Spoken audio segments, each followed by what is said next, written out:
Hi, everyone. This is Michael Connon representing the TooMedToo's Star Wars Network. We've got your fix. And this is number, I think, 14 of the Bacta tank. I'd have to check. I'm not really sure. But anyways, we have on some Bombadcast guests today. If you can't figure out what that means or have been off of social media for a couple days, it would mean that I have on these fellas. What? Hey! We're doing it. What's up, dude? Scotty and Jerry from the Bombadcast. How's it going, Michael? I am fantastic for, being on quarantine lockdown as best as I can be. Yeah, man. Hey, we all are, man. I actually just went back to work today for a little bit. And so it's interesting to say the least and stuff. And now I'm back here, all Mr. Rogers style in my cardigan with my cat, because in my basement, it's not sad. It's not sad. Jerry, it's a cold Michigan basement. That's what it is. So there you go. I definitely call it an aesthetic for sure. So 100%. I'd say all our quarantine facial hair is looking amazing and stuff. Yes. I mean, oh my God. It's actually I've never been able to grow a mustache, and it's just exciting that I can do it now. It's weird. It's kind of surprising. Yeah, I've let it grow out a little bit. I actually, I always had a goatee. Well, not always, but for like the last 10 years, I had a goatee. Maybe even longer. Like when I met my girlfriend, I had a goatee. And about 5 years ago, she told me, she's like, you look like a creeper with a goatee. I think you should just grow a beard. And I was like, okay, fine. But if I grow a beard, I'm not going to be shaving it and making it look all nice or whatever. I'll shave it when I shave it or when I get my hair cut or whatever. And she didn't care because back then I was getting I'd get my hair cut every 2 weeks. I was in restaurant management and worked at some nicer places and fine dining and stuff like that. I was getting my hair cut every 2 weeks, so it didn't really matter. Then I had some, long story, I had some health issues and I was on disability for a while and went back to school and I was like, well, I'll get my hair cut every 2 months now. So it grows out a little bit. And I was probably due for a trim up on my beard and then quarantine hit. So I was still working and growing the quarantine beard in solidarity with everybody else. Nice. I started clean slate for the whole thing because everyone freaked out whenever I remember you were on one of our live streams, whenever was it our March live stream, Scotty, where it was the big reveal and people were like, everyone's like, who is this baby? Who's that child that's sitting with Scott? And yeah. So this is 100% quarantine beard. Yes. But I hope to get back to where I hope to get back to that status, Michael, because you're looking rather studly, I have to say. Or studly?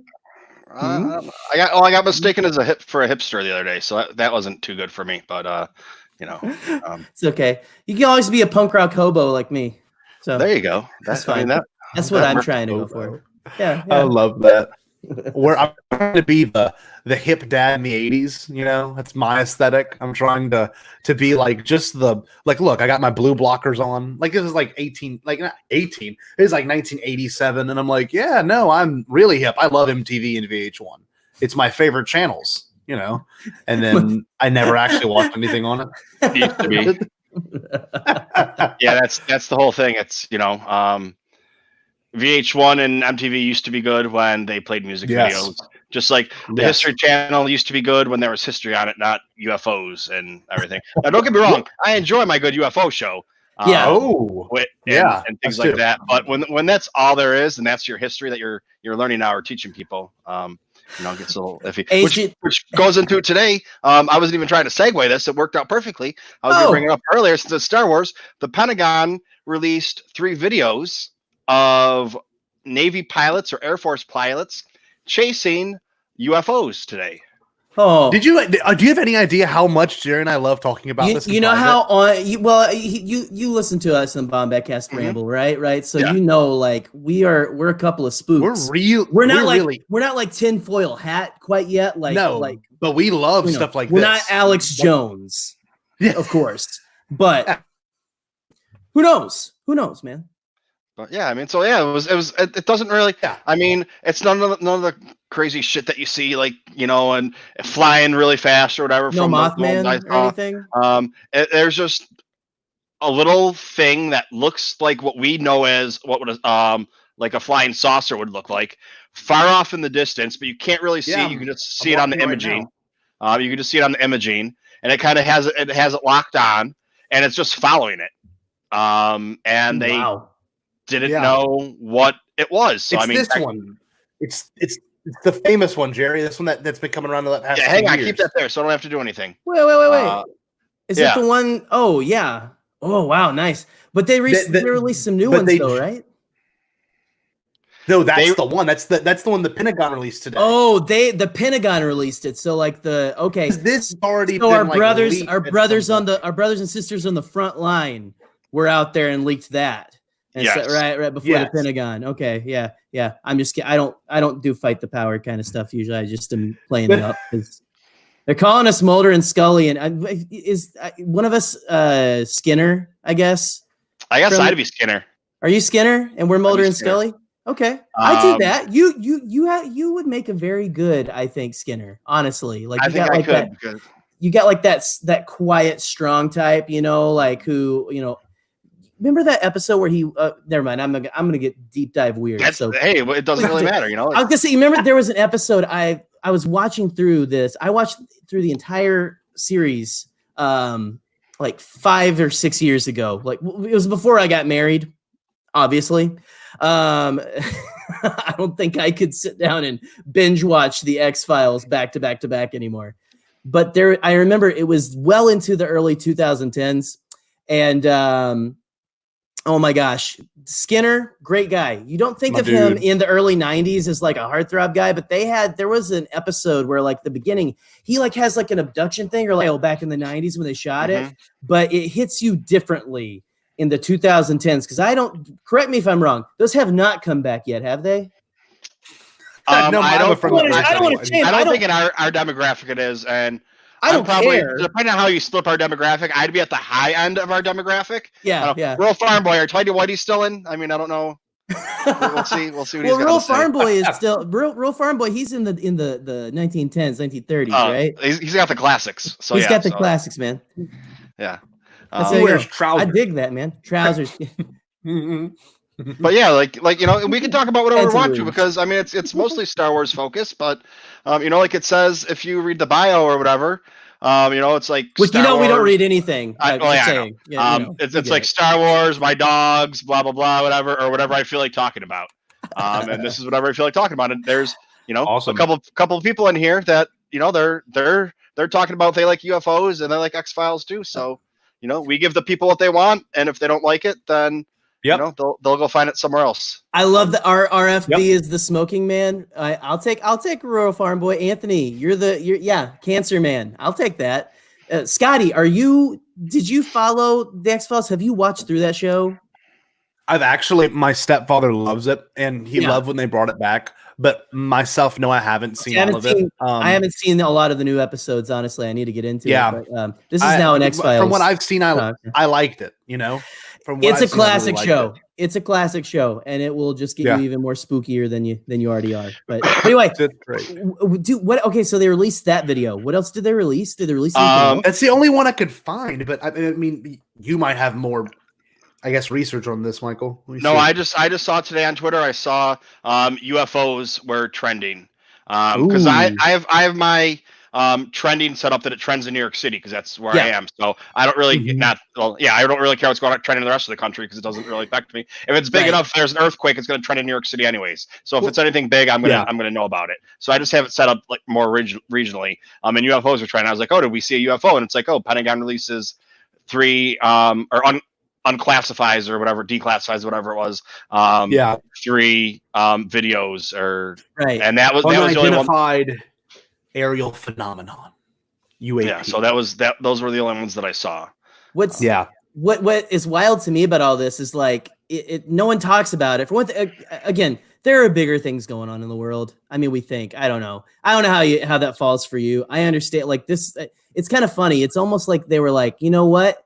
Let's release it during all this like pandemic stuff, and maybe no one will notice. And then I mean, that's kind of true, I would think. But you also got to think everyone's at home. All of us are at home. Like, look, there it is. I told you I'm not crazy. Gosh, I don't know, man. I have UFO stories if you want me, if you want me to Got some good share, ones. by the way. I don't want to make this the canon junkie hour or anything. Oh no, that's whatever you guys want it to be, you know. I mean, you guys are the superstars on here, you know. I wouldn't say that. But I don't know about superstars. See what I just did. As much as I just spat, I should have been wearing a mask if anyone was anywhere near me because that was ridiculous. I apologize. Clean up your screens. It travels through 5G, is what we're finding out. We got to be careful. See, this is what I love, like talking about. And it's funny. You're talking about these released videos and stuff. I don't know if you ever listen to like what kind of music you guys are into. If you've ever listened to like Blink-182, but you know, do you know about like Tom DeLonge and kind of all his? Yeah, like, Tom DeLonge is. Yeah, the lead singer and stuff is just kind of really into this stuff, like big time. Like started like a. That was it. What's it called? To the Stars Academy. It's a sick band name. It would be a sick band name if he started another one. Like I'm kind of like I wish that he would have like just started a band, but reutilized it. Yeah, no. Let me look it up. Hold on. But he apparently released a video that he took of something out over on the West Coast. Yeah, off like a UA.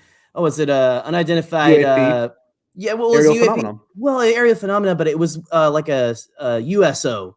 Kind of a thing where it was like over the water and it was like these lights like stacking on top of each other and then like breaking apart and like he put a video out that was like really bad because you can never take good cell phone video of these things. It's the truth. Trust me. Like it's just you can't do it.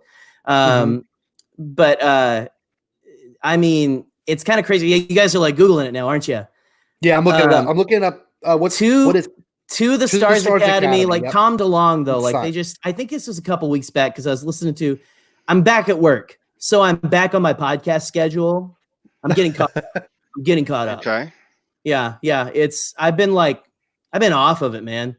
Like I've been doing our podcast and trying to listen to the game footage as it is, you know, to see, because we're superstars, you know, we got to make sure we sound. Got to make sure we got that Jordan quality sound, you know, that everyone expects from the Bombadcast because I know sports. Well, your quality is definitely better than mine. I mean, mine's, you know, I've moved my recording studio from the bedroom to the living room so that my girlfriend lets me record. I'm everybody's home, so you know. Oh yeah, you got to be. And I went from our spare bedroom downstairs, which was my. Listen to the sad journey that I've been on in my podcasting career, short as it is. Start out in my wife's office, her room. We know who wears the pants, right? Then I moved into the laundry room downstairs. I forget why, because they moved the carpet and it was going to be like an echoey mess.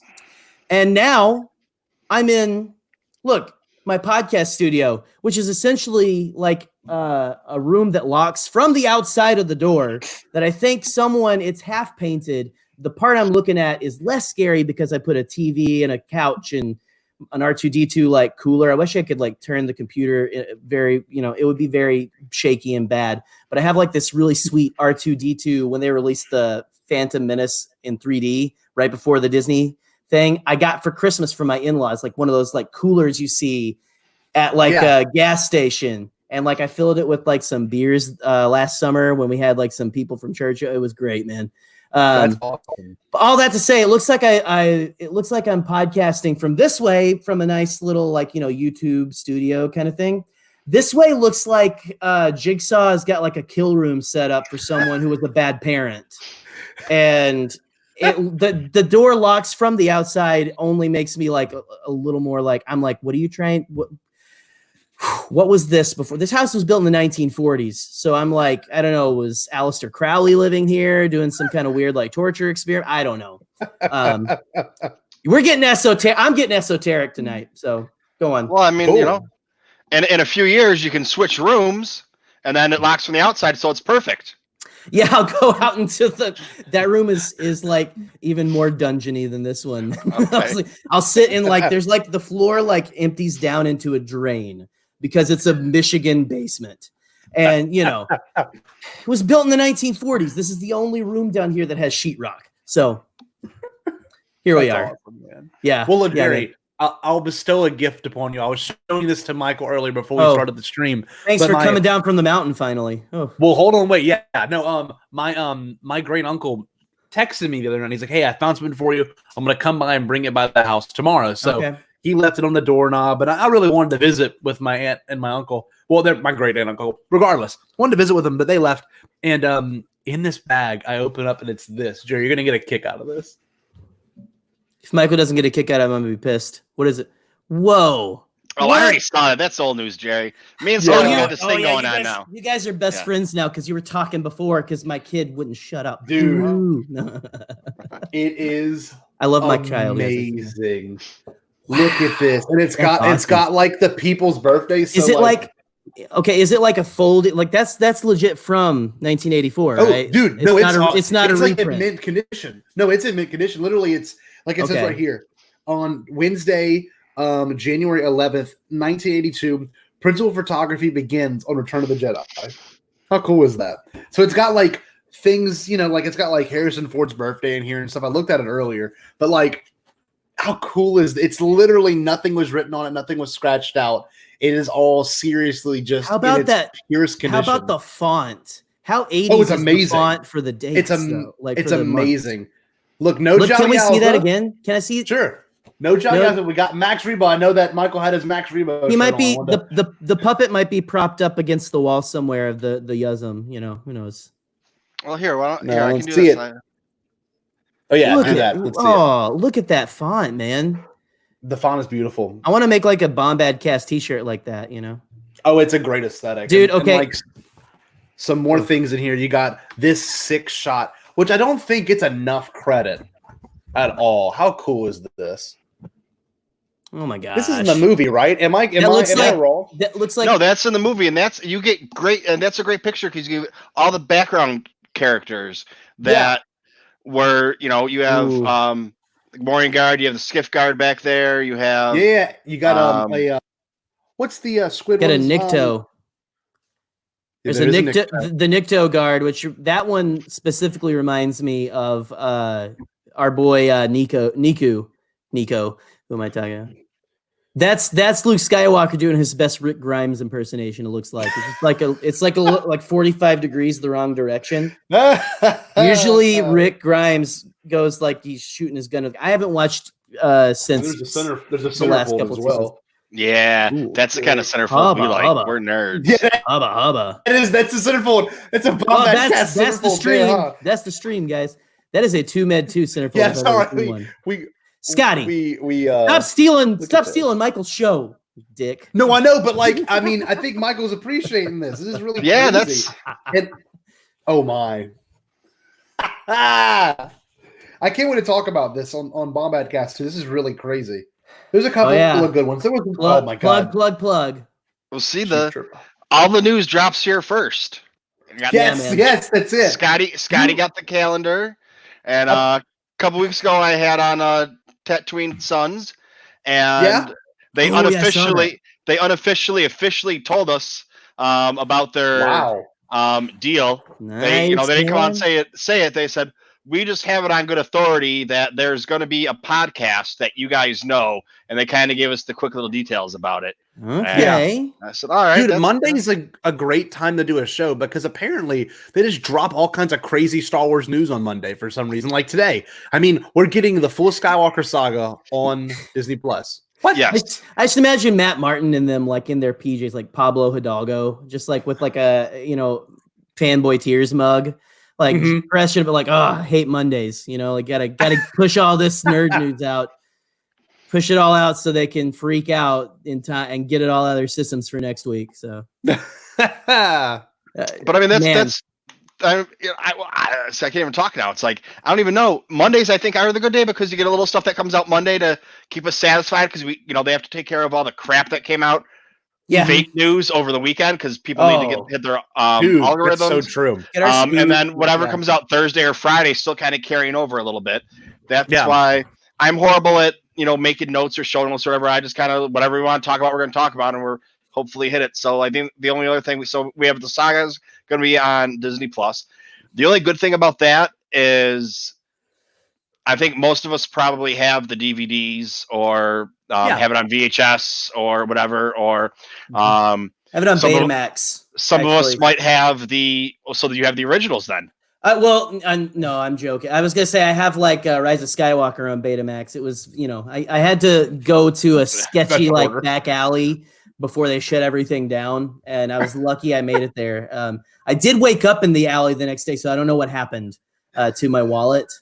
So again, if you're watching, sir, just please and don't tell me any details. So I derail everything. I know that was I was gonna put in a joke on there, but I'm gonna say that for the septic tank. So usually when we record, like after like maybe like 2 hours or whatever, if it's kind of done and people have come on or whatever, I'm like, okay guys, we're gonna wind it down or whatever. And then a lot of times somebody else will come back on that started watching it at 10 or 10:30. Yeah, comes on and like, oh hey, and then we start talking for 10 or 15 minutes or a half hour, and somebody else comes on. Yeah, so we've had some marathon ones that are like 4 or 5 hours long. Just because that, when I'm working, Monday night's my day off. So it's like Sunday I have to spend with my girlfriend. Monday nights, I have that time from when I start till when I finish. For me, so it doesn't really matter. But yeah, there's like I think the longest one was 5 hours, and that's when Trevor Beast was on. Nice. And him and I were both like, okay, we're done talking, and then one of us would say something else, and then we'd go on. But get ready for the longest one. I'm just kidding, because I literally have to get up for work at 4 a.m. tomorrow. So don't worry, I'll shut up. I'll at least go mid-sentence, like stop and go, I have to go to bed. It's a shameless plug right there, I guess. I wore my Canon Junkie shirt that my sister-in-law cricketed this for celebration. Yeah. Shout out to my sister-in-law. I don't know if like my brother-in-law or anybody's watching, but thanks, Laura. You're the best.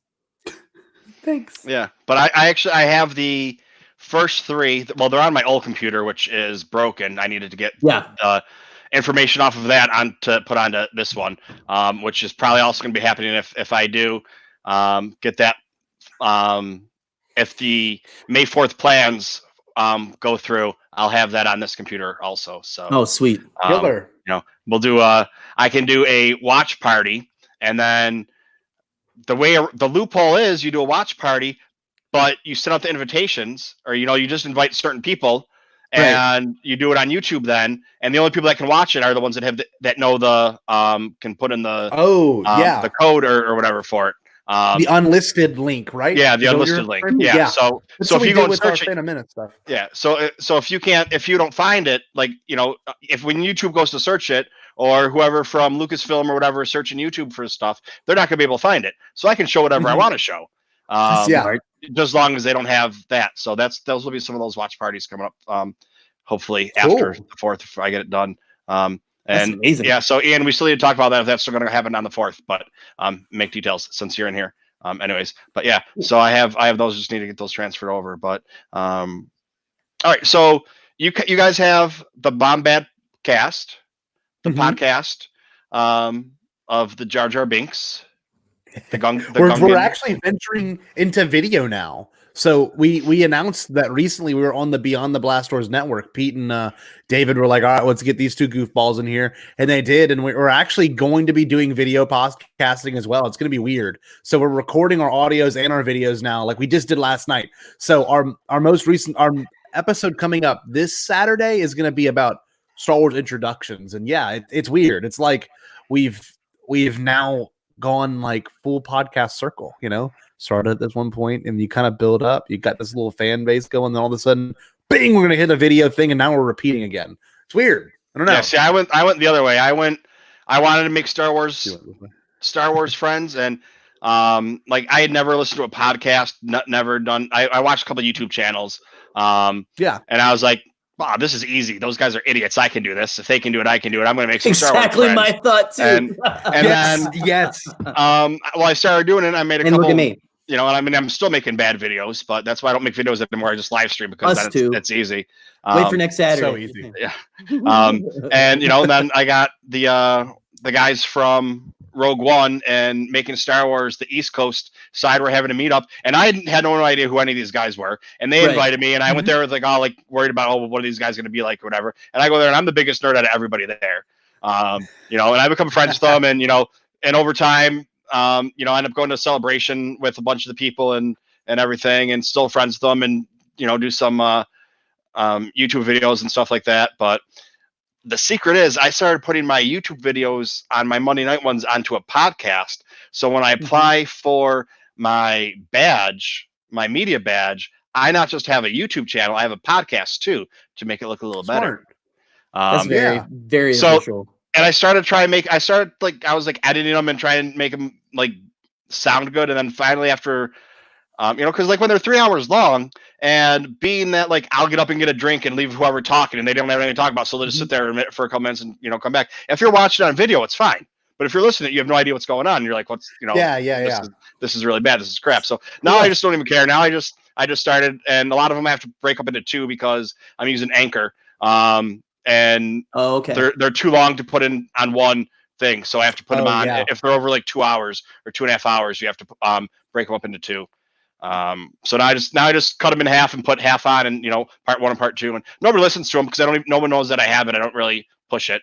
I honestly didn't. And now that I know, I might have to like sneak in there and stuff, because that's where I find I have the trouble, is like finding time to watch everybody's like live shows. And like, I want to support, you know what I mean? You want to support the live shows as much as you can.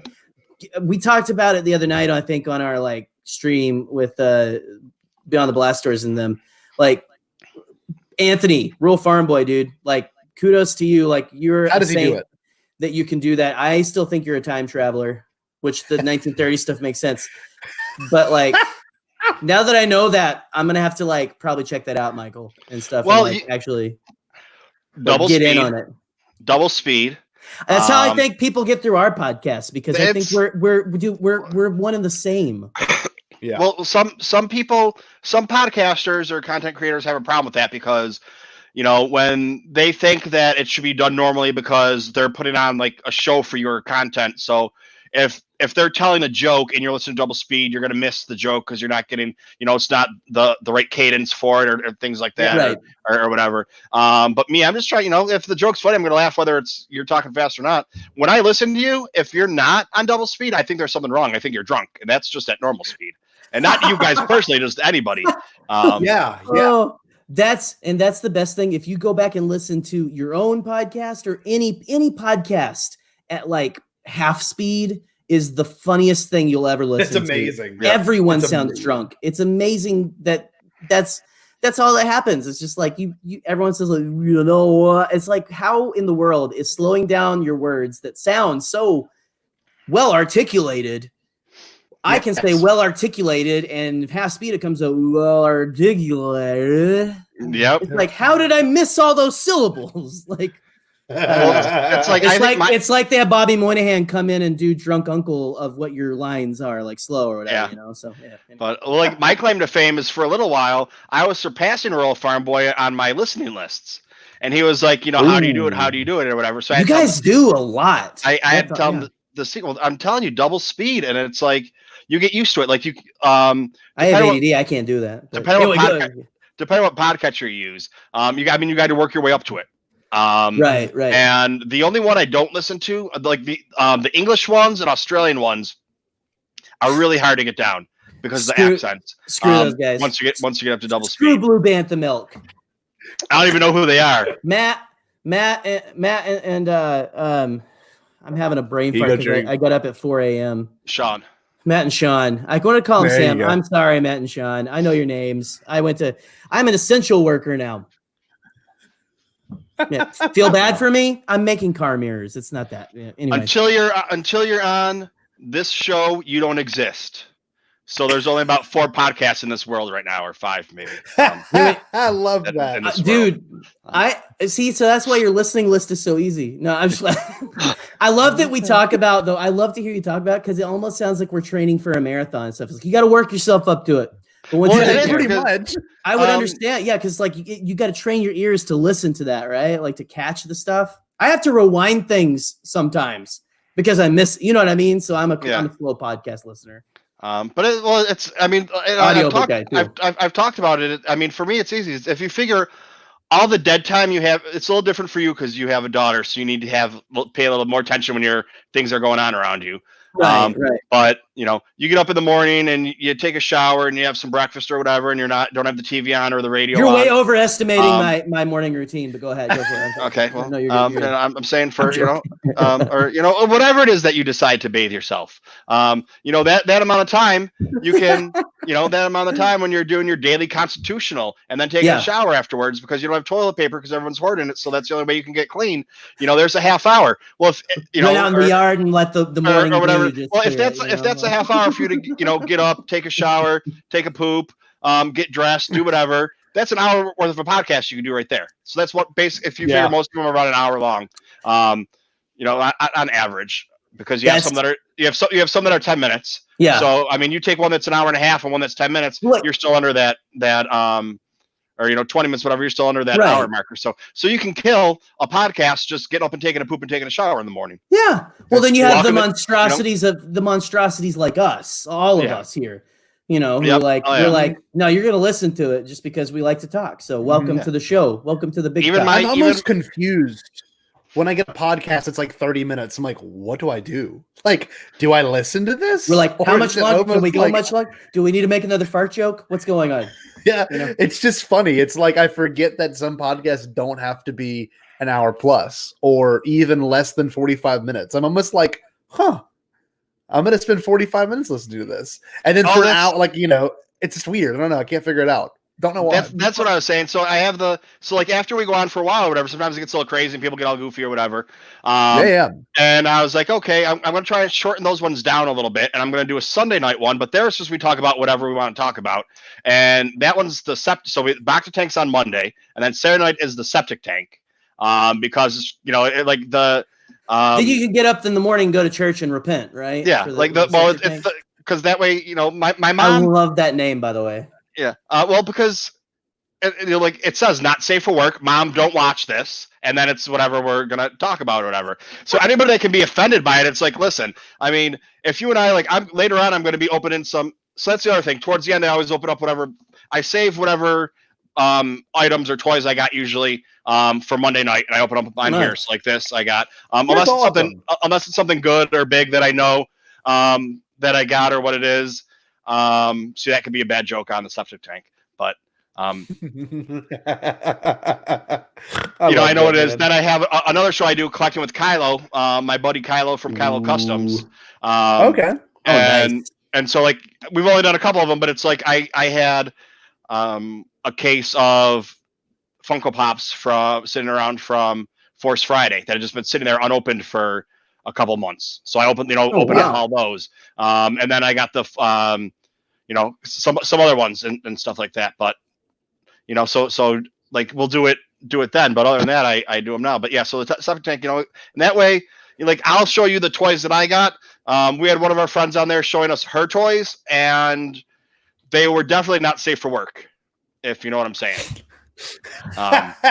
And I use toys as a lightsaber. Yes. There was with Death Stars. Yeah, there was a Darth Vader. For some reason, they had more of the tall, slender figures in her toy line. Which I'm gonna guess they're not all like that. But, whatever your man, hey, whatever, see, would you rather a Darth Vader or a Jabba the Hutt? Whatever pops your. Come on. Whoa. There's a Yoda that still gives people nightmares. This is not the septic tank, Scotty. No, dude. Hey, man, whatever pops your cork or your whatever ignites your lightsaber. Well, that's way too descriptive. I'm sorry. Whatever rocks your Jedi. You know what I mean? Some Yowza there. Whatever jows your Yowza. So I am going to really quick before I forget. I'm going to put this up here. Sure. Where are we? Bring it on. I have I don't know why I just started a chant. I just put it in the chat. I have a Twitch channel that I'm going to be doing my video game streaming on. So I just put that in there. And I do Twitch, and I was doing YouTube and Facebook. But Facebook kind of gets a little bit weird with stuff and can kick you off for like what we were just talking about, if they didn't like the toy conversation because it's not family friendly, they can kick you off or get rid of your stream. And I was like, oh, Twitch doesn't care. So I put on Twitch now too. So there's that on there. I know you people that if you want to go watch it now, you can too. I need to get my average viewership up too, because I realize it's like you don't get anything for it, but then the people that watch can unlock like VIP, like emojis and stuff like that. So it's more fun for those people. So that's on there. Anybody that wants to go watch it over there, you can switch over or watch both. Can be double the view time. You know, I'm not modest at all. I might need it, but yeah. And then this is what I also have a Patreon, but I'm not going to post that now. It's in the go support, which I know Rural Farm Boy already does, but it's in the notes. So if you're on whatever however you're watching it, you can just go check it out there. But it's TooMedToo's like everything else. And so this is episode 14 of the Bacta tank, which actually there's been 6 months worth, but I just officially named it the Bacta tank 14 of them ago because it was just kind of like Monday Night Live chat, and then so there's you ready for some live chat? Right, you need a theme song like that, maybe. Like no, well, I have one of Jason Ward's songs that I use when I make a video. Nice. That's my intro. And it's all official. I said, hey, can I use it? He's like, yeah, man, do whatever you want to. Go ahead. Jay Ward's cool about that with his music and stuff. Yep. Jason Ward, Fort Chocula. Go listen to his music, download some albums. It's really cool. It's actually really good. Their stuff is pretty good. It was awesome. I like, dude. I like the indie kind of stuff. I used to be like more punk and like alternative and all that kind of stuff. And what you would call in the early thousands emo, but we called it alternative and stuff. Because we were emo and we didn't want people to anyway. But yeah, I digress. Okay, so most people know I'm horrible at reading the chat. We're too good at it. We never shut up. We keep reading all the comments. We just keep reading the chat. So somebody asked, Lord Romo asked something because she said, "Aren't you guys reading the chat?" But I'm not sure what she asked. And it's not. I can't do both things at once. Like I'm talking to you guys, then I'm over here, and then if you're talking, I'm over here reading. Then I'm not listening to you because I can't multitask like that. But yeah, that's fine because, dude, I'm so comfortable on here, Michael. Like I get I'm digging the vibe. You can tell because I just like sent like social media out while we're on. I do it, but I try to be more discreet. But I'm like, you know what? Screw it. Here we are. We're hanging out. We're doing it. We're good. So. I do it on the Bombadcast all the time. You're all gonna see it. You're all gonna see it now. Secrets out. Yeah. Oh, so it's brought to you. So Patreon, go to Patreon, just put in TooMedToo's. So this is brought to you by Rural Farm Boy, Kylo Customs, Christina, or Kylo Ren Flores, Mr. Rez, and Chris from KY Land. Nice. I don't know if that's the right KY Land I'm thinking of, but that's the Saturday. This is Chris from Kentucky. Oh, okay. The other Chris is on. Come on, Jerry. Chris from KY is on Saturday night. So I think what was it? KY what from the KY? I'm gonna stop. I probably need to stop. That seems like it's a suburb of Pleasure Town, though. So Rick. I was specifically told Rick would not show up. Well, you can't believe anything Scotty says because he's a crybaby virgin. So abuse on here. Okay. So anyways, so bring it up. So there's another. See, I do these unintentional segues, and so all right, you guys have had the Bombadcast for about a year. Yeah. Being close, man, crazy. And you met at Celebration. Weird. Yes. Yep. Yeah, just now, which we just had the year. I can't believe it's been a year since I actually met Scotty face to face, and a lot of you guys in the chat too. So, that's also true. I met no one in the chat. Rick was there, didn't meet him. Continue, Michael. That was on purpose. And 2 million people know Scotty. All why I said you guys are big time. God, it's weird. And at least all but 100 of those people think that Scotty has never had sexual intercourse in his entire life.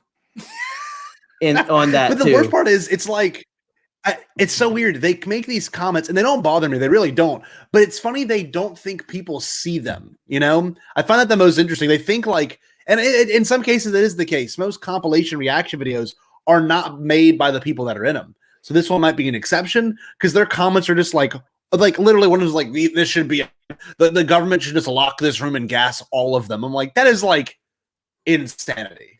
Who in their right mind would comment? I mean, whatever you got to do for your mental health. We don't try not to answer them anymore, but just gas everybody. So we've been going. Yeah, we met a year ago and stuff. And if anyone's in here hasn't seen Scotty's video, just go to the Bombadcast YouTube page, and it has like 2 million plus views, and subscribe to them also. And it's still going. I mean, you'll understand why some people watching the video might think that he's a virgin, but I mean, I mean, it's true. It's true. But like me too, like we both sorry, that sounded really bad. Like it's true that he looks like a virgin. I'm just can you guys come up with can you guys come up with like an insult from like maybe the mid 2010s that's not like, nerds are cool now, guys. I'm sorry. Like the cat's out of the bag. We're not all like the 90s movies. I mean, I've had people come in here before and be like, there'd be like 4 or 6 of us on here, and it's all guys like, you guys look like you're all virgins and you play with Star Wars dolls, and we're like, I think I'm the only one in here that doesn't have a kid. Like I'm like, I'm the only one that doesn't have a kid, so I can speak for myself that I'm not, but I'm just gonna go, if you know anything about biology, that they don't either. Or they're not either. So, there are girl nerds and there are women and I mean whoever you want to. I mean, it doesn't have to be. Look, whatever whoever you want to. This is getting I'm getting like. I did not know I was going to talk about this tonight. Okay, I mean whatever. Man, again, like we said earlier, if you like the tall, skinny Darth Vader, or if you like the big, sluggish Jabba the Hutt. Or the R2-D2, if you like the R2-D2, whatever that was, which I don't think I want to know. I think I have a couple ideas. But there's so many shapes in the Star Wars universe. Anyway, I don't know where I was even going with this. There are people who want to do things with nerds are humans too. And that's kind of a thing about human beings. Sometimes they like to do the things, And on that point, without getting into all you people, I have diagrams. All the ones that think like the nerds are virgins, and where do you think nerd babies come from? And those quiet librarian types, and I don't want any librarians getting mad at me. Those are the ones that really surprise you. Did you ever see what's the movie?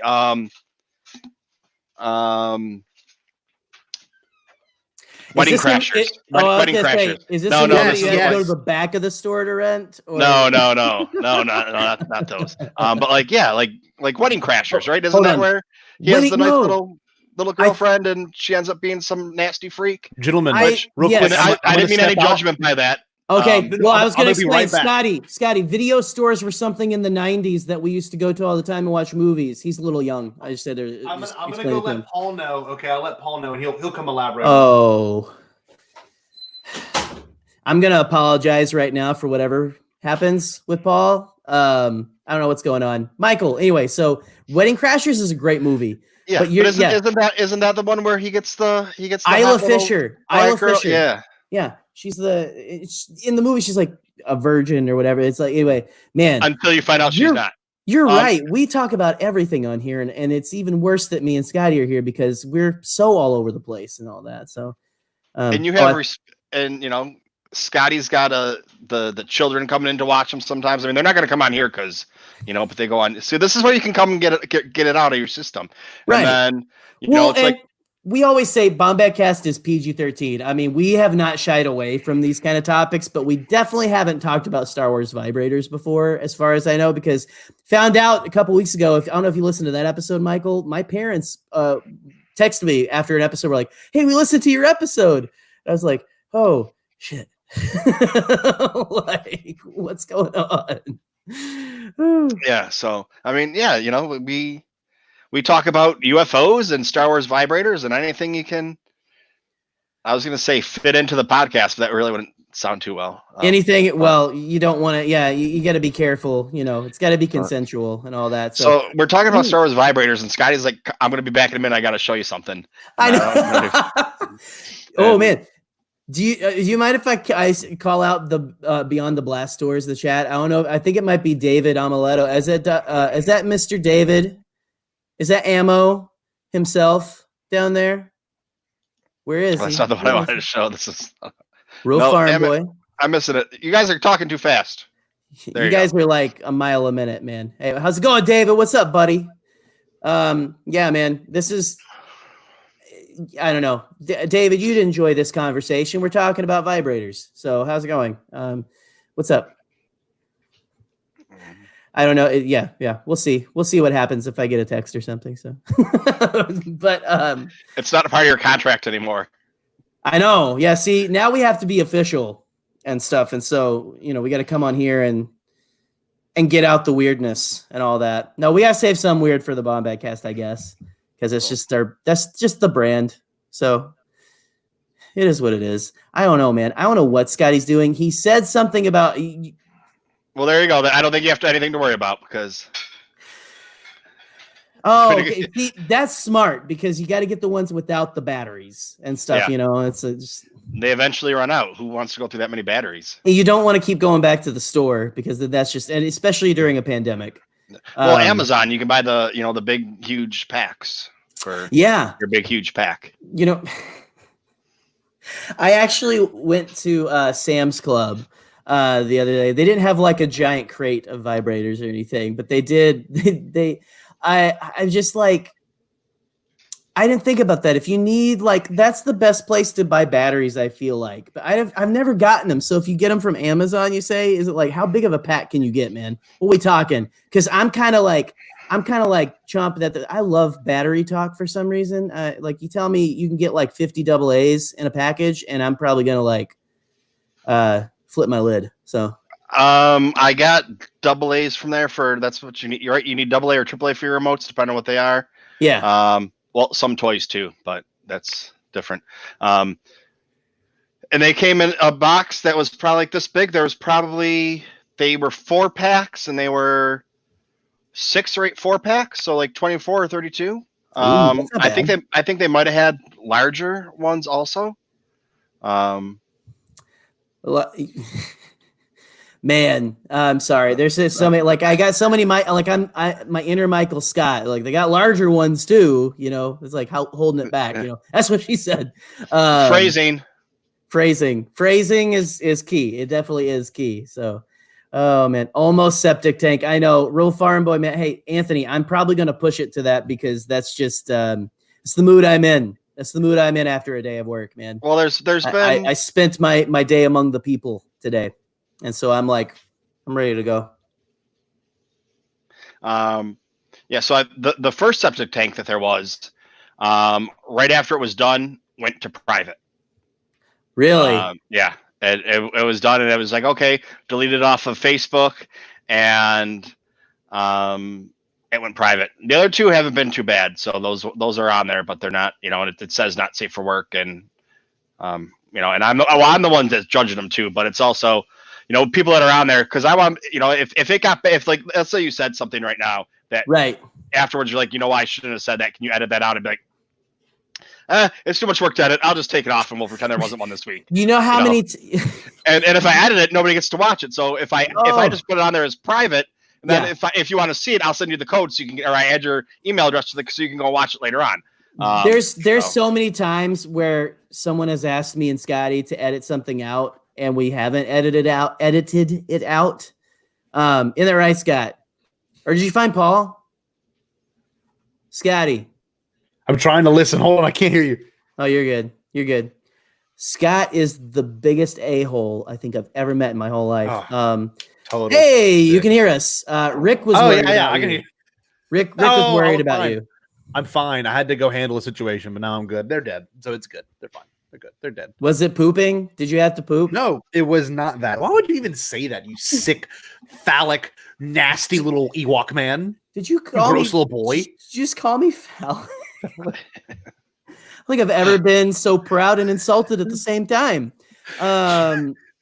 You short but tall. The chat was worried about you that you had the poops. I'm fine.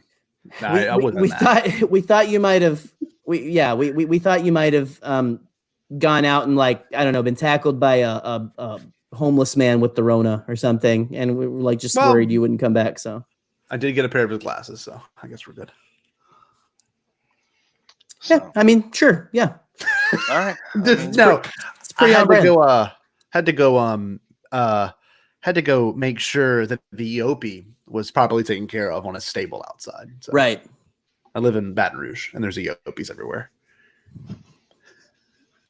There's just like EOP pens like everywhere. Yes, everywhere. It's freaking weird. It's almost as bad as the Shack pens that are like, right down the road from my house. They smell to high heaven. So I just realized, going back to the Mulder Scully, Scotty would be Scully. Ooh, yes. Why? Why? Because of the hair. Oh, I say the hair, and I think Scotty's. Don't take this the wrong way, Scotty. You're fun. I think you're the most serious out of the two of us. Isn't that weird? If that makes any sense. If David Amaletto in the chat, if you can confirm, we've been all like coming back to like we have an epic like text stream that just absolutely it's ridiculous. Please don't make that happen, Rick. Oh, Rick. I effing hate you, man. But that job you yells to Jerry. Oh, well, I told Jerry the other day. I have a couple people working on some possible shirts for me, and there's a couple things that I know that the Bombadcast would not feel would be appropriate for them to be selling, because it would be off-brand, like maybe a Bombad porn stash shirt or something like that. That once I get up and running, if they want to take a picture of Scotty and put it on a T-shirt and have it be the Bombad porn stash, hold on.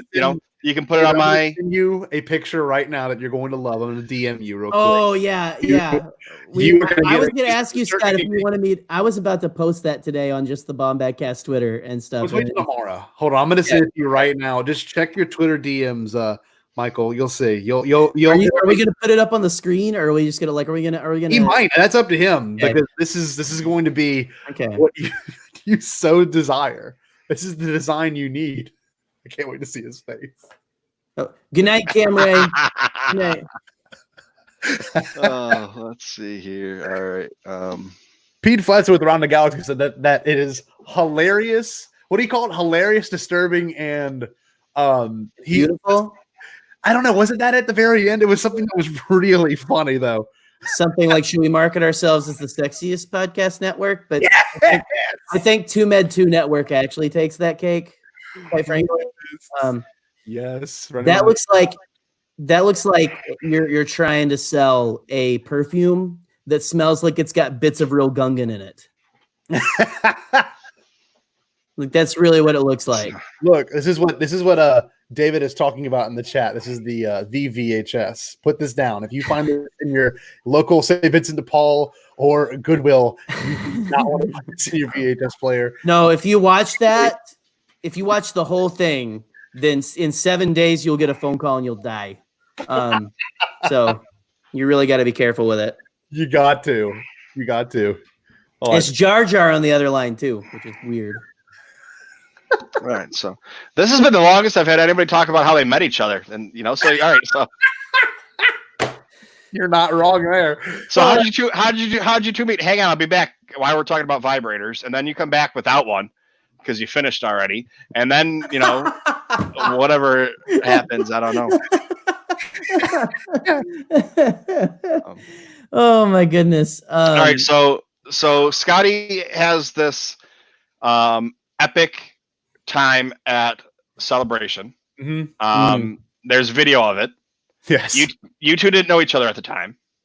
We actually did, but not person to person. I wasn't. Well, that was you talking about the 2 million view video, right? Oh yeah, I know. Yeah. I'm literally the curvy, hunchy back that he like grabs and stuff. Like I don't know if you can see you grab and stuff. I'm right in front of Scott during that whole thing because that was day 2. Day 1 was solo for me. Mm-hmm. And then day 2, I had met Scott and Katie in person. I knew of Scott from Twitter and all that because I knew, that's that dude who thinks he's cool making all the punch it, with the Resistance broadcast videos. That was me. I didn't know it's TRV for a while. I'm channeling my inner Rick Villanueva there. Sorry, Scotty. But I was basically the lost puppy with them that day, technically. Yes. And so we are crying together. If you look there's a video like on I don't know which one it is, like the bottom corner, right? There's a Josh Sutter is our friend's name. Top right, Miss Josh Sutter. Shout out to our buddy. Good guy. Cried with him. It was amazing. I happened to be in his video for half a second. It's like SpongeBob SquarePants in the Krusty Krab commercial. If that's a reference that anyone gets and stuff is what I always say. And so, Gary. but yeah, you know what, Michael? It's weird. Finish your question because I don't think we've let you finish a single one of your effing questions tonight. Oh, it's fine. I'm used to it. So's his girlfriend. So's my wife. Unfortunately, yes. so. So here we go. You guys want to watch the video? Oh yes, that would be great. I don't want you to get mad at me for copyright infringement or whatever. Oh, it's fair use. Fair use. Well, see that video. You can find that video on that one. Yeah. Go. You know what? Let's do it. Let's roll that beautiful bean footage. It makes me emotional watching it. That'd be great. I would love to see it. You might get a live cry. I would love to see Scotty cry. And we're even going to watch it at regular speed. We're not even going to do. Oh, Scott, we need to do a slow mo for the BTB. 51,000. Jesus, that is insanity. How does that even happen? 51,000. What? I don't know. 51,000 likes. God, you people are shameless. I just liked it too because I don't know. I never watch anything on this that you can see up here. This little guy, that's me. I never watch anything on there. It's always on my other one. So 2.3 million views, David. You got that right. You're in the presence of royalty here, sir. You are in the presence of YouTube royalty. Bow down and kiss Scotty's. I'm gonna put it there so you kiss can Scotty's see. Kleenex box. I guess I don't know. I'm joking. Please don't kick us out of the network. All right. I always have the problem with I can never get I need to talk to somebody to figure out how to get the volume on because I'll tell you.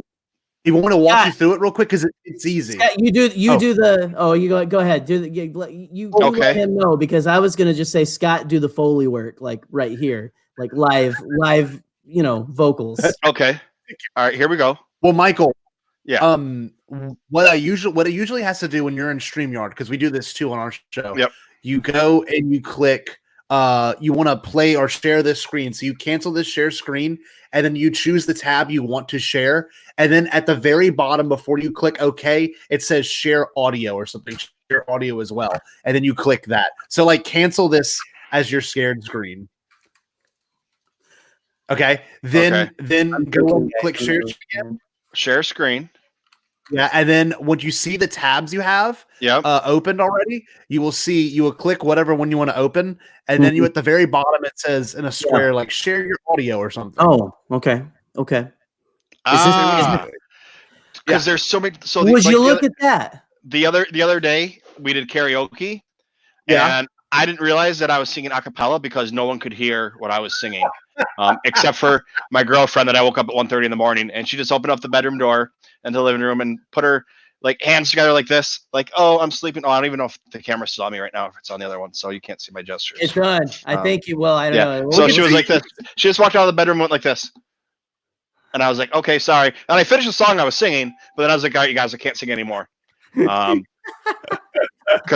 I told them, I was like, listen, here we're going to go again. I'm going to plug it again because you're on here anyway. So everyone, just click on that Twitch thing. Go follow me. Go watch it on Twitch. Go follow on Twitch or do whatever. I need 4 more people on Twitch to follow me.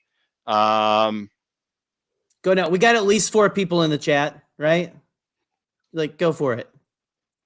Right now there's 15. It was up to 20 earlier, or 22, but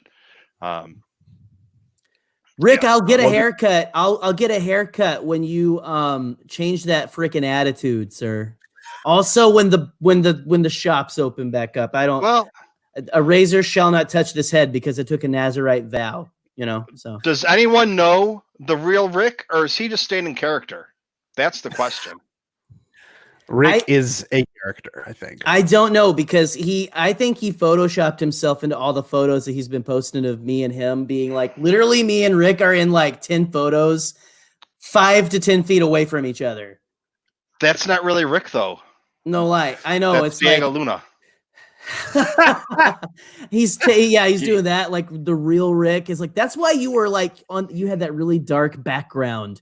Looked like you were in like a Kanye music video or something when you were like on the Resistance Cantina chat, right? The other night.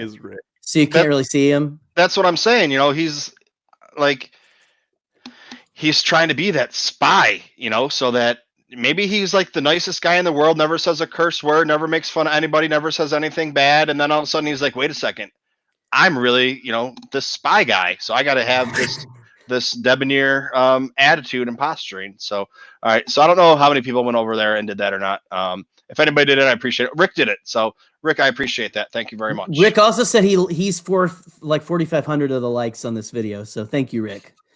What a you good jerk. You jerk. So, yeah. So, I mean, now people will understand why I said that about, the video earlier, but not trying to, be mean, because we all look like virgins. I mean, we're sitting around even if we weren't in quarantine and there was football on right now, I'd be sitting here talking about, unless my Bills were playing. That's not true. If my Bills were playing, I'd have the game on TV. Just watching it in the background. So every once in a while I'd be yelling, but I'd have no, I wouldn't be, I'd be telling you about it too. So, are you saying that your water and cable provider, electricity provider plays football on TV like your Bills? I've been making those jokes recently, and I know everyone who is a sports fan hates when people make those kind of jokes. So I still make them because I just like poking the bear. My cat's back, so we can hear him. All right, so here we go, fellas. Everyone's ready. Let's do it. Come on, Jack. This is the debut of the Rise of Skywalker teaser trailer reaction live on TooMedToo's Box Tank. Yes.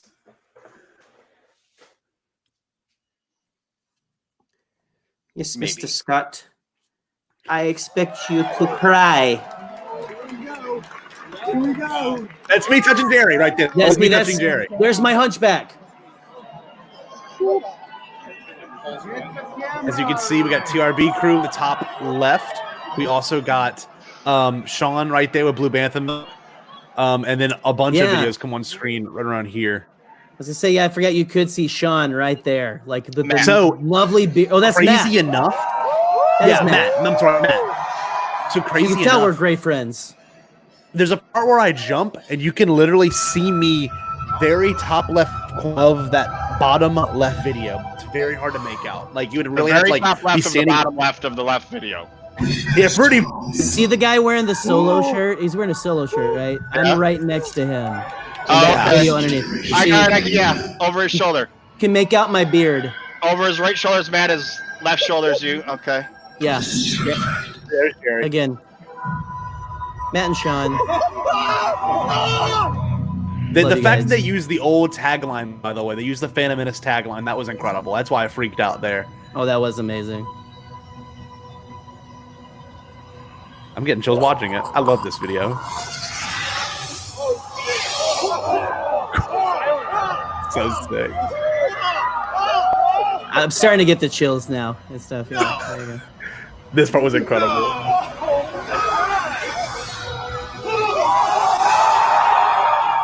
What? She jumped over something? Yeah. People in the comments.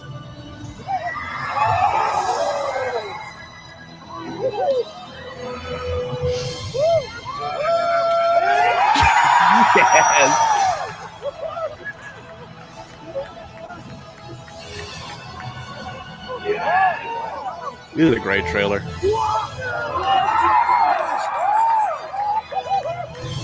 All right, here it is. Here we go. Moment. The Death Star.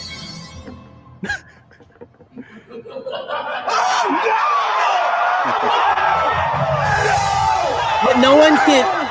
When no one understands. No, wait, here it is. Here it is. Yeah. Oh yeah. You gotta wait for that. Everyone goes insane. I'm like seeing every single one of the comments like, oh, she jumped over something. Why are they so excited she's jumping over something? Oh man, why are they so excited for the title? Who's the laugh? It's just so funny, like people watching this now don't realize that this was the reveal for freaking everything. Everything. Like everything Amazing. for the final Skywalker saga movie. And then I love that my favorite comment is about a certain thing coming up right here. Let's see if we. A lot of What people. does this old man say? So many comments. Every month we get at least 2 comments of who's that old man and what is he saying? This is such a moment of ecstasy. I love that you Mike Wazowski'd my back too out of your I love that Ian McDermott like laughs. roll it again. That's me touching Jerry. That wasn't the video, guys. That was me. The coolest part is how like the audience, if you go back, Michael, you can hear it. Before he says anything, the audience goes immediately silent. And it's just like it's crazy. He like Did you touch Matt there too? It's great. Like you guys like had I never realized you guys had a moment there. That's awesome. Sorry, I derailed you. I'm just wearing like, the same shirt. Wait, I this feel is like I'm incredible. watching. Oh my gosh, it's like we planned it. No, I'm just kidding. And give a listen to the Bombadcast. Episodes uploaded every Tuesday here on YouTube and on Apple Podcasts. All right, nobody cares about them anymore. Yeah, no. And now you can find us on the Beyond the Blast Doors YouTube page on Saturdays. Plug. So go check it Got a out. special guest. Go check We it got a out. special guest coming up.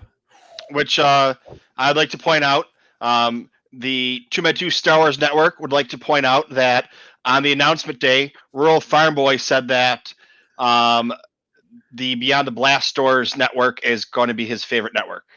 The TooMedToo's Star Wars Network would just like to say Rural Farm Boy said that.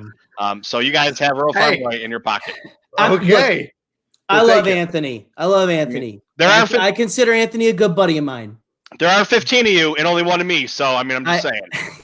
I don't know though if I would have gone that far, Anthony. I'm sorry, man. I just I don't know, man. Like I'm joking. What I want to say that I think it's crazy. It's hilarious to me, Scotty, now because you got to laugh at it. Otherwise, like you'll lose your mind over like the absolute vitriol that is spit on YouTube. But that's just YouTube. Scott gets so much hate for like having an emotional reaction to that, where it's like there's a room full of sweaty nerds like freaking out. I'm freaking out just as much as Scott, but I didn't have a camera on me. Yeah. Stuff. Like Scott can attest. Like I was like yelling just as loud. We were both at the same time, like, what? I think you touched me on the shoulder and I touched your hand. We had just hung out for an hour the day before. And I like came up to you guys, found me in a long A line, and we're like, hey, you want to hang out with us? And I was like, okay.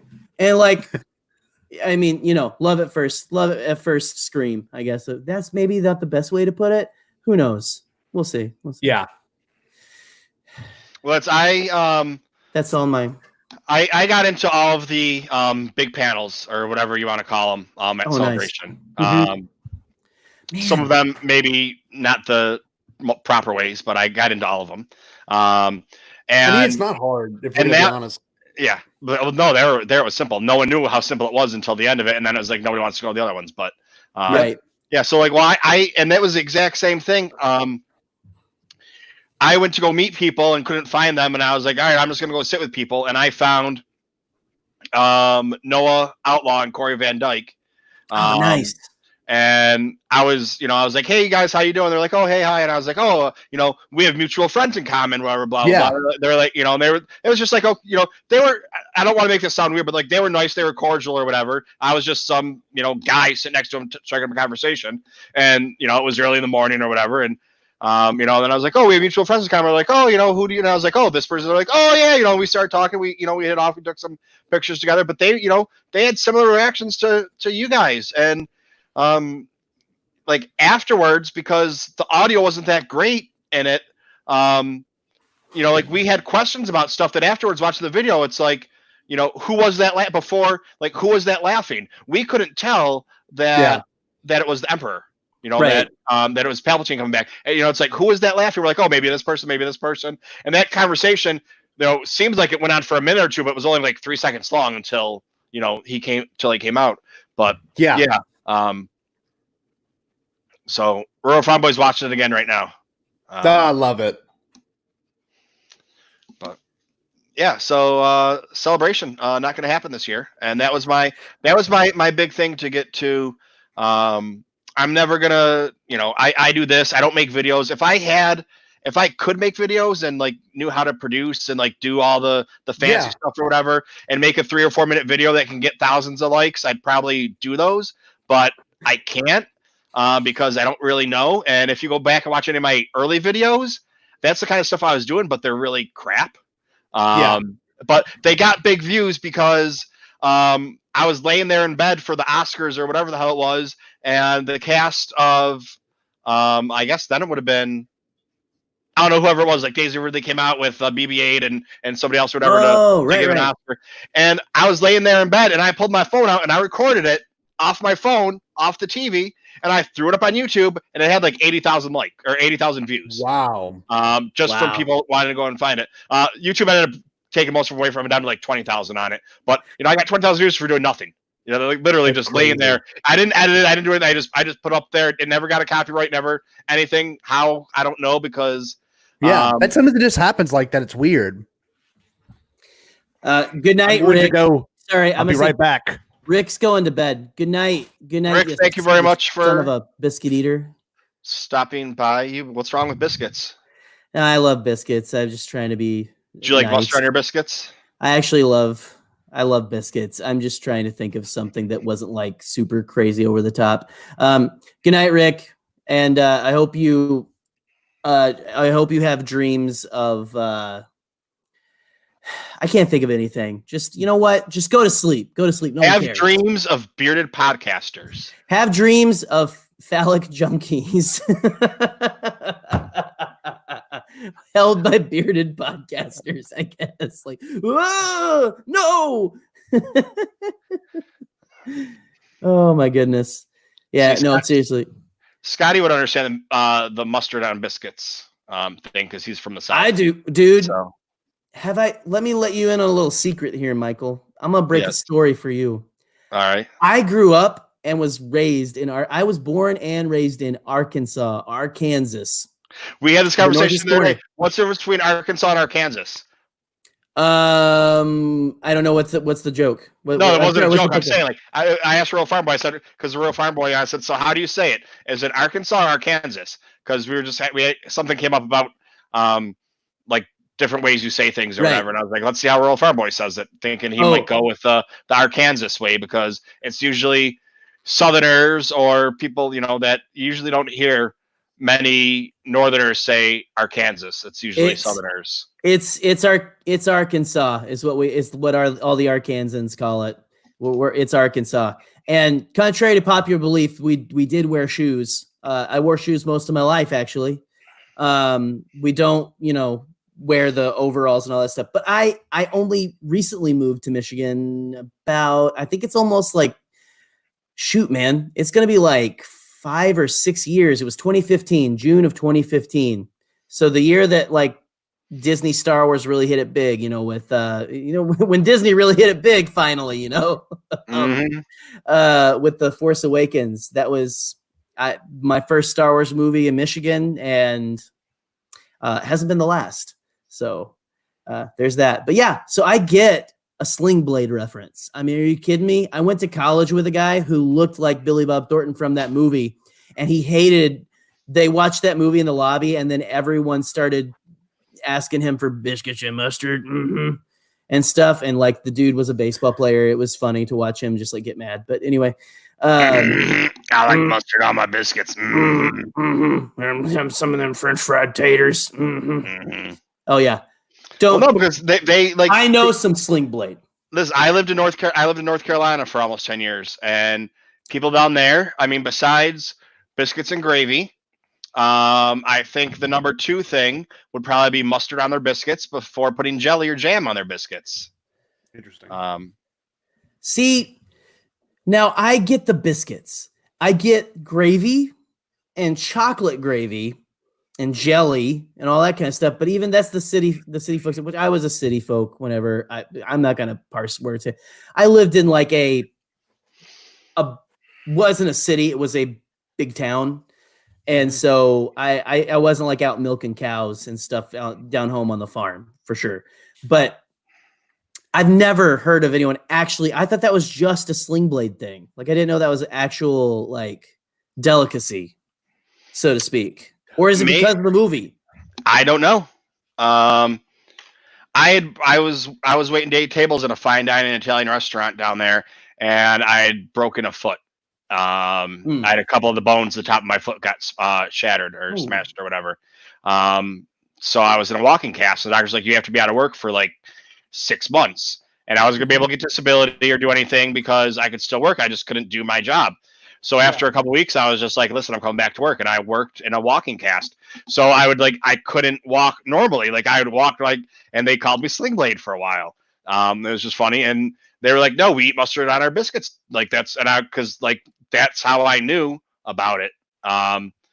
Right. And they were like, no. And like a bunch of them were like, that's not their top thing.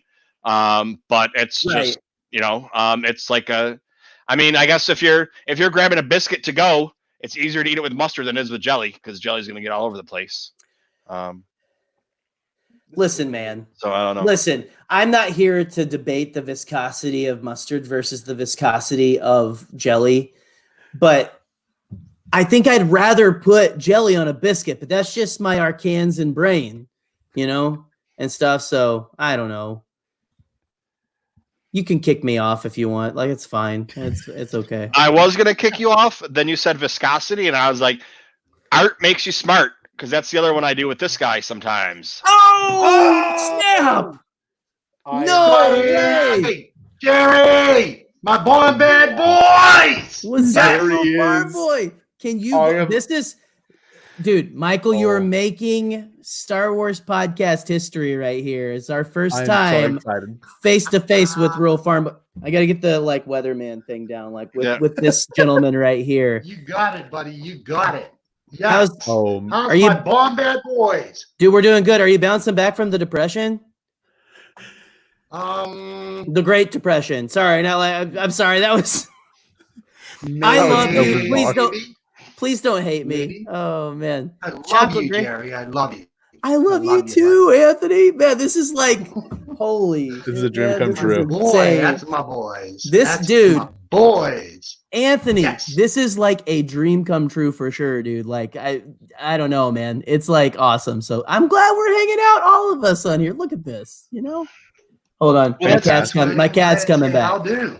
That's what this whole thing was, because I started telling you earlier, and then that I found they found me for their East Coast meetup, and I've been doing this for 2 weeks, so it's I get hooked up with this the guys that do these podcasts from one of the major Star Wars networks, and become friends with them, and then I started making videos, and I mean it's a long story, but I started making videos because I just burnt myself out because I was trying to do the history of Star Wars, kind of like what Steel Saunders and Haas are doing right now, but I was doing it on videos and I was doing it day by day. Well, it's taking me 4 or 5 hours a day to do it, plus work, plus school. So after 2 months of it, I was like, I'm done. And then I didn't make another video. And then I went to Celebration. I was like, this is what I want. I want to be able to sit around and talk with friends. And And I realized that, like, well, not realize it, but like I was at a bar and my buddy was like, I didn't know you have a Star Wars YouTube channel and you like Star Wars, you went to Celebration. I was like, yeah, I was like, this is what I want. I want to be able to sit around and talk to people. And it's too hard with OBS because, you know, you got to Skype people in there or whatever. And, you know, if people want to, you know, come in and ask a question really quick, all I got to do is Royal Farm Boy clicks a button, he's on in 2 minutes or, you know, 30 minutes or whatever. You know, that's what I wanted. Then I found StreamYard and I was like, this is perfect. So that's where, you know, that's where it comes from. And, you know, I haven't had a problem. I was on Johnny Orm's Life Debt one the other day, and somebody came on and was like, what are you guys talking about today? Star Wars? What do you play with dolls? Like, and that was like, you know, out of all the times I do it, this is his third one, and someone's going to come on there and bust his balls about it. And I've done, you know, 100 of them, and no one's ever really come on and given me a problem. And it's just like, yeah, so it's like, okay. And then fine, you just hit, you know, all right, now you're out of it. You mute them or you put them out. And the guy's like, what's wrong? Why do we want to talk Star Wars? And the guy's like, because you're a fucking idiot. That's why no one wants to talk to you. So goodbye. Have a nice time. That right there is why I ask to be a moderator. Each of yous. Yes. Keep you safe. Thank you. Yeah. Thank you for that. You're doing an amazing job. Doing the Lord's work, sir. Thank yous. Thank yous for letting me. I gave my love to Jerry, but I got a question for Scotty. Ooh. I understand a little while back, Mr. Scotty, that you got a little bit of a love crush on my Harmony Art Shop guitar. Oh yeah, dude. Best guitar ever, man. I dude, hold on, wait. Let's see. I collect vintage guitars. I tried to. Oh, you guys are about there, bud. You guys are about to become best friends. Let's see this here now. I thought Royal Farm Boy said he got a crush on him on eHarmony, and I was like, Royal Farm Boy and Scotty are both on eHarmony? And so I like, wait a second now, yeah. No, this is 68. This here is a different thing. Right. It's a different kind of love. Some might say deeper. Oh, more love, you know, than a old woman's love, maybe, or whoever another's love.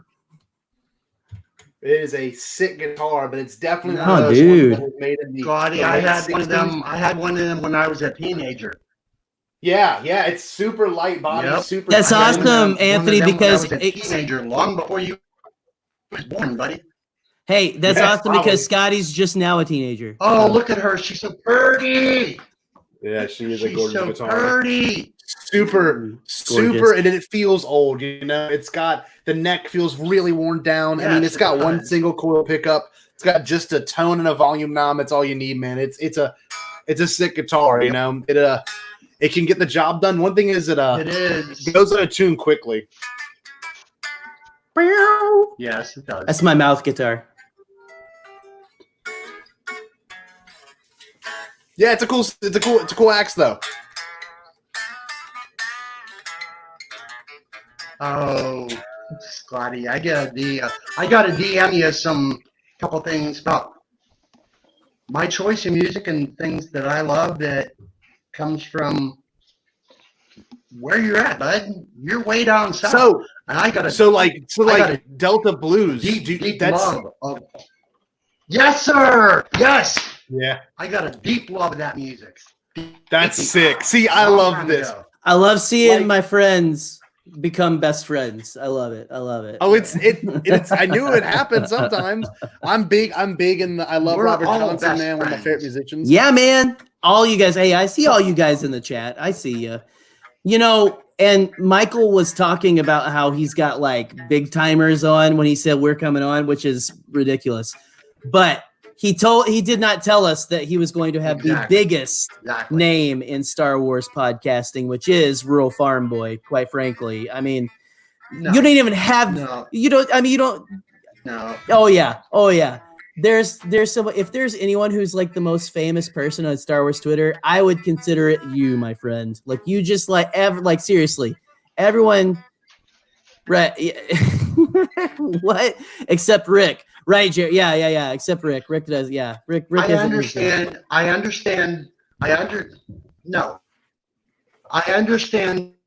that you are pretty much newcomers to podcasting through a year. Yeah. And I've been on Star Wars Twitter, I always said through the Twitterverse, it's Yeah, it's the friends that choose to sit down behind a microphone and make and do and share is what brought me into that Twitterverse. I didn't want to have nothing to do with it, but I wanted to become friends with those that I keep listening to through a day or a week or a month or a year. Yeah, Yun's brought me there. I wanted to become friends, just like how Michael said, how he chose to start his channel. He wanted Star Wars friends. So did I. Right. And now here we are, Star Wars family. I think that's Yun's brought me there. I freaking love you, man.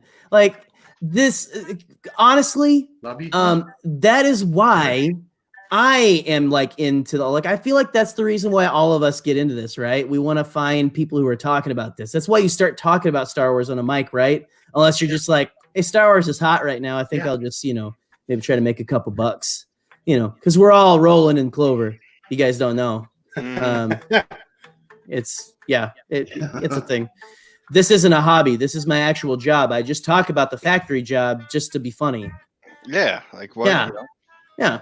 You need something to do when you're not Star Wars, and so you go, to this other thing. I'm not talking about Star Wars. I guess I'll spend time with my family and earn money. Maybe. Who knows? Yeah. But you're right though, Anthony. Like I love that. But I'm just one listener. There's many more listeners besides me. And I mean the listeners, but like I started out as a listener. That's what I'm saying is like I wonder how many podcasts there's podcast upon podcast upon podcast, and they're like snowflakes to me. Like in a good way. I know snowflakes can go both ways these days, but I'm using it in the different and unique. Every show has its own flavor and stuff. We all have our own influence and stuff. But I feel like, and correct me if I'm wrong, guys, like I feel like that's why you get into like doing the podcast and stuff. If you really feel like, man, I just want to talk about it too, and I want to get out there and like you, Anthony, I started because I wanted to become friends with the people who were talking about this stuff too. Like, man, I'm seriously, and I don't know, I'm waxing poetic now, and it's all right. Yeah, it's where we are. Yep. Scotty's waxing too his upper lip. Scotty, he needs to. No, I'm just kidding. I dig the stash. I dig the stash. I like it too. I know they say it doesn't do much, but because Earl Farm Boy just left. I don't know if they do that on purpose or not, but sometimes his internet cuts out a lot of times when he's not here. I was gonna say, I hope I didn't get too real, man. So I started taking. It was actually, I think Rick the other day posted something about he was wearing some podcaster's T-shirt or whatever. He's like, I'm doing this to show my support or whatever because they get us through. I mean, and they do. And I was like, all right, that's what I'm gonna start doing. Yeah, dude. So I took a picture. I took a picture of myself the other day when I was walking home from the store, and I have my mask on, but my mask comes to here. So I like this much of my beard hanging out, and it's like all long, and it's like they say it's supposed to be short and trimmed or whatever, but it's just a regular mask. It's better than nothing. So I mean, I don't want to get in a debate about masks. As long as you're not like spreading your nasal droplets. Yeah, which is the worst term I've ever heard in my life, and I didn't know that it was the worst term ever until all this. So continue. I want to hear the rest of the story. Yeah, no, I took a picture. I took a picture of it. You can see if it's on my Twitter. I pinned it. I pinned the tweet about. I think it's like, who are you wearing? And I just started listing. Or like I took a picture of whoever it was that day. I still need to do one for today because today I'm wearing Bad Motivators. No.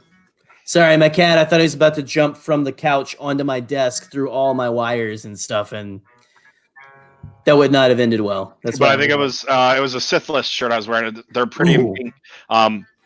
They're pretty in pink one. So it's a Stormtrooper helmet, but it's red. Well, it's pink. Like the Sith Stormtrooper. It just says pretty in pink. So I was wearing that, but I was walking home from the store when I did it, and it was just it looks like. I mean, this big mat underneath the mask or whatever. But yeah. I don't even remember what the story was about that. But yeah, so if you're wearing something, if you're wearing a Bombad shirt, take a picture and put it on Twitter and say, hey, guys, just so you know I'm wearing you. We don't believe you exist. I think only Rick has a shirt. I think Scotty bought the rest of them and is keeping them under his couch back there. See, I got a BSR shirt on now. So, I mean, that's the thing. That's the good thing about this is you can do things like that, Get the word out. You need to like, because that kind of stuff, like we're not selling merch because we're making buku bucks on it. A lot of us are doing TeePublic, and you make like it goes back into what you're making. It goes back into trying to maybe get to a place like Celebration to make better content, to get to where you can hear better news or what, you know what I mean? It's like, I know Celebration's it's like a fun thing to go to, but it's also like if you want to be in this world and do this like we want to, like seriously, I mean, you want to go for fun to see people, but you also want to like, am I wrong in thinking that? Like you want to like be able to produce good content for people and go and be like, hey, I was there. I got to meet this person and that person from this podcast. It's great for networking. I'll say it that. is awesome. Well, that's my thing. So that's why I'm trying to get to the 1,000, not because I think I'm going to be able to make money off of it. Because that's what I was saying earlier. You know, if I was putting out videos and getting a bunch of views, and still you don't make that much off of them. Unless you have a video with 2 million views, then you're rolling in it. That's just and that's just like pocket change basically to like make sure that we can like we're saving up our pennies. We're saving up our pennies. Yeah, we really are. We're saving up our pennies to see what we could do at Celebration. Well, I'm trying to get to the 1,000 so that I can live stream. I'm sorry, mobile live stream, because you can't mobile live stream on YouTube unless you have 1,000 viewers. So my thing was, when I get 1,000 or whatever, then I'm going to buy I looked at it. The best one to get is a GoPro. Right. So I can get a little stick for it and walk around and a microphone and be professional, like interview people or whatever. Or I can just put a clip on my bag and walk around, and no one really knows I have it. And go walk through the floor and talk to people and do a live stream and ask people, hey, what do you want to go? And they're like, oh, go back and talk to this person. Oh, I see that, cosplayer or whatever. So that was like my idea. That's awesome. But it's still going to be a great idea. It's still like, and it's still like $700 for the GoPro and to get all the stuff to go so I can do it. So it's like, yeah, I have this great idea, but it's still going to cost, $700 for me to do it. And there's no way I'm going to make $700 off of YouTube. Unless I'm putting out like 0 videos every day.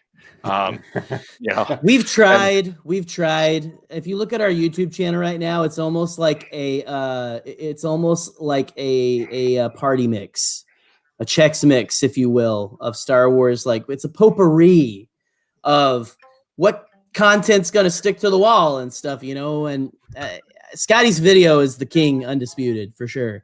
Like that reaction is just it's such a great reaction, though. It really is. And I don't know, I love the idea of that, though. Like walking around the floor and like for people, like for your supporters and like followers, it's like, where do you want me to go? What do you want to do? That's like awesome. That's almost like VR. Like you could almost like have people be like, hey, put on your Google glasses or something, we're gonna like Google glasses aren't a thing anymore, are they? No. Put on your VR headsets and let's walk around, and we'll like, you're at Celebration too. Look at you, I don't know. Yeah. I don't know technology. I don't either. But that's the thing. It's like a lot of people would, I'm going to go walk the floor, and then they'd walk the floor and then edit it and update and upload it and everything and put it on there, hours later that night, which, I'm not saying anything against them. That's great. But I want to be able to be like, oh, you can't go to Celebration? Okay, I'm going to walk by. And they're like, here, oh, go back and go talk to this person right now. And, they're in a live chat with me, or I'm doing StreamYard. So they're actually on with me while I'm talking to the person, and they can say, hey, so they're actually there doing the same thing, or, whatever it is. They just can't be there, and they're living vicarious through me. Right. That's perfect. That's a great idea. Like, just, you want to try to find a way to preserve that experience and like, or get like a more genuine experience of what it's like to be there. Cause it was my first one last year. The only reason I went is because it was in Chicago. I never thought I was going to be able to go again.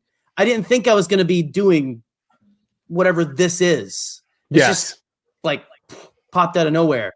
I love it. And I wouldn't trade it for a thing, but like you really don't know if you are a hardcore Star Wars fan like us, if you're like, you meet the people. I always thought Pete Fletzer always brings up how I told him like the thing I call like people who are just kind of into Star Wars, or who are like, I like Star Wars, the normies, and like us who are like completely like enthralled. Like it consumes our soul. You got to find out what level and stuff. But if you were like any level of that, honestly, I think if you went to Celebration, you would have like such a fun time. It's like like a transcendent I would recommend it to anyone who like Star Wars you have loved since you were a kid. Seriously. Yeah. It's just it's like Star Wars summer camp, you know? It's amazing. Jerry, I don't mean to cut in, but I'm actually about to roll out. Michael, thank you so much for your time tonight. I really enjoyed this. Seriously. All right, Scotty, So thanks maybe- for. Of course, in the next couple of weeks, man, if you want to do something else, just hit me out, man. We can make it work. Well, anytime you guys want to come on, you have an open invitation. So Perfect. You're the best, man. Thank and you. you got to figure it'll be a little bit later because I'm trying to change it up a little bit instead of just inviting people on and then people come on. Like you guys, they have you guys on now, and then Rural Farm Boy came on, and anybody else that wants to come on and talk about Star Wars, feel free. Michael's the man to do it with. But anyway, y'all stay bomb bad. Jerry, I'll probably talk to you soon. Michael, yeah, buddy. Thank you for everything, man. I enjoyed this. I'll talk to y'all later, okay? And hey, Rural Farm Boy, send me a DM. We can talk about Delta Blues. Bye, y'all. Later, Scotty. Oh my gosh, man. What a nerd. Can we finally talk about him behind his back? No, honestly, I'm probably going to have to get off here and at least get off of the stream. Look, you've got me my mind is in the gutter, Michael. You guys are finding out a lot about me tonight. But I'm probably gonna have to get off in 30 minutes and stuff just so come on and talk with us, guys. Who seriously, this is fun. What do you want to talk about, Michael? I mean, you know what? I wanted you guys on to talk about whatever. So there's the link. Anybody wants to come on. So we talked about UFOs. We talked about Star Wars vibrators. Come on, guys. It's so much fun. We started talking about vibrators, and Scotty left for 10 minutes and came back with a big smile on his face. And he's like, "It's all taken care of now, guys. Don't worry."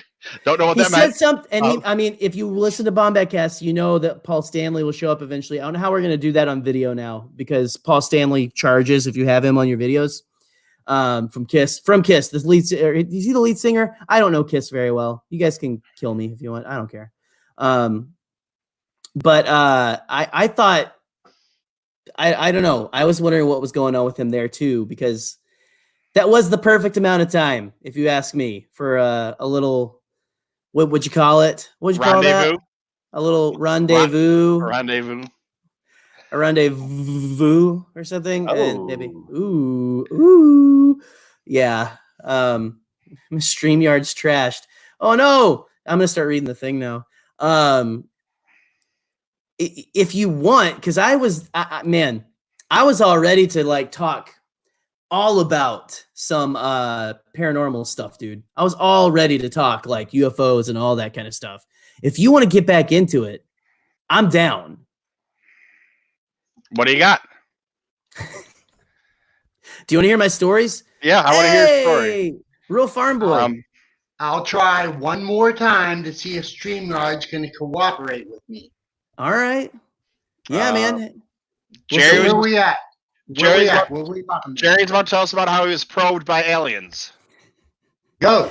I was about to tell I have a couple of stories. So I have to say, regardless of what you feel about UFOs or aliens, whatever, if you think when I talk UFOs, I'm not saying it's little green spacemen with little pointy things. David, if you're still on here, you're probably about to either gain respect for me, lose respect for me, or just have something fun to laugh about.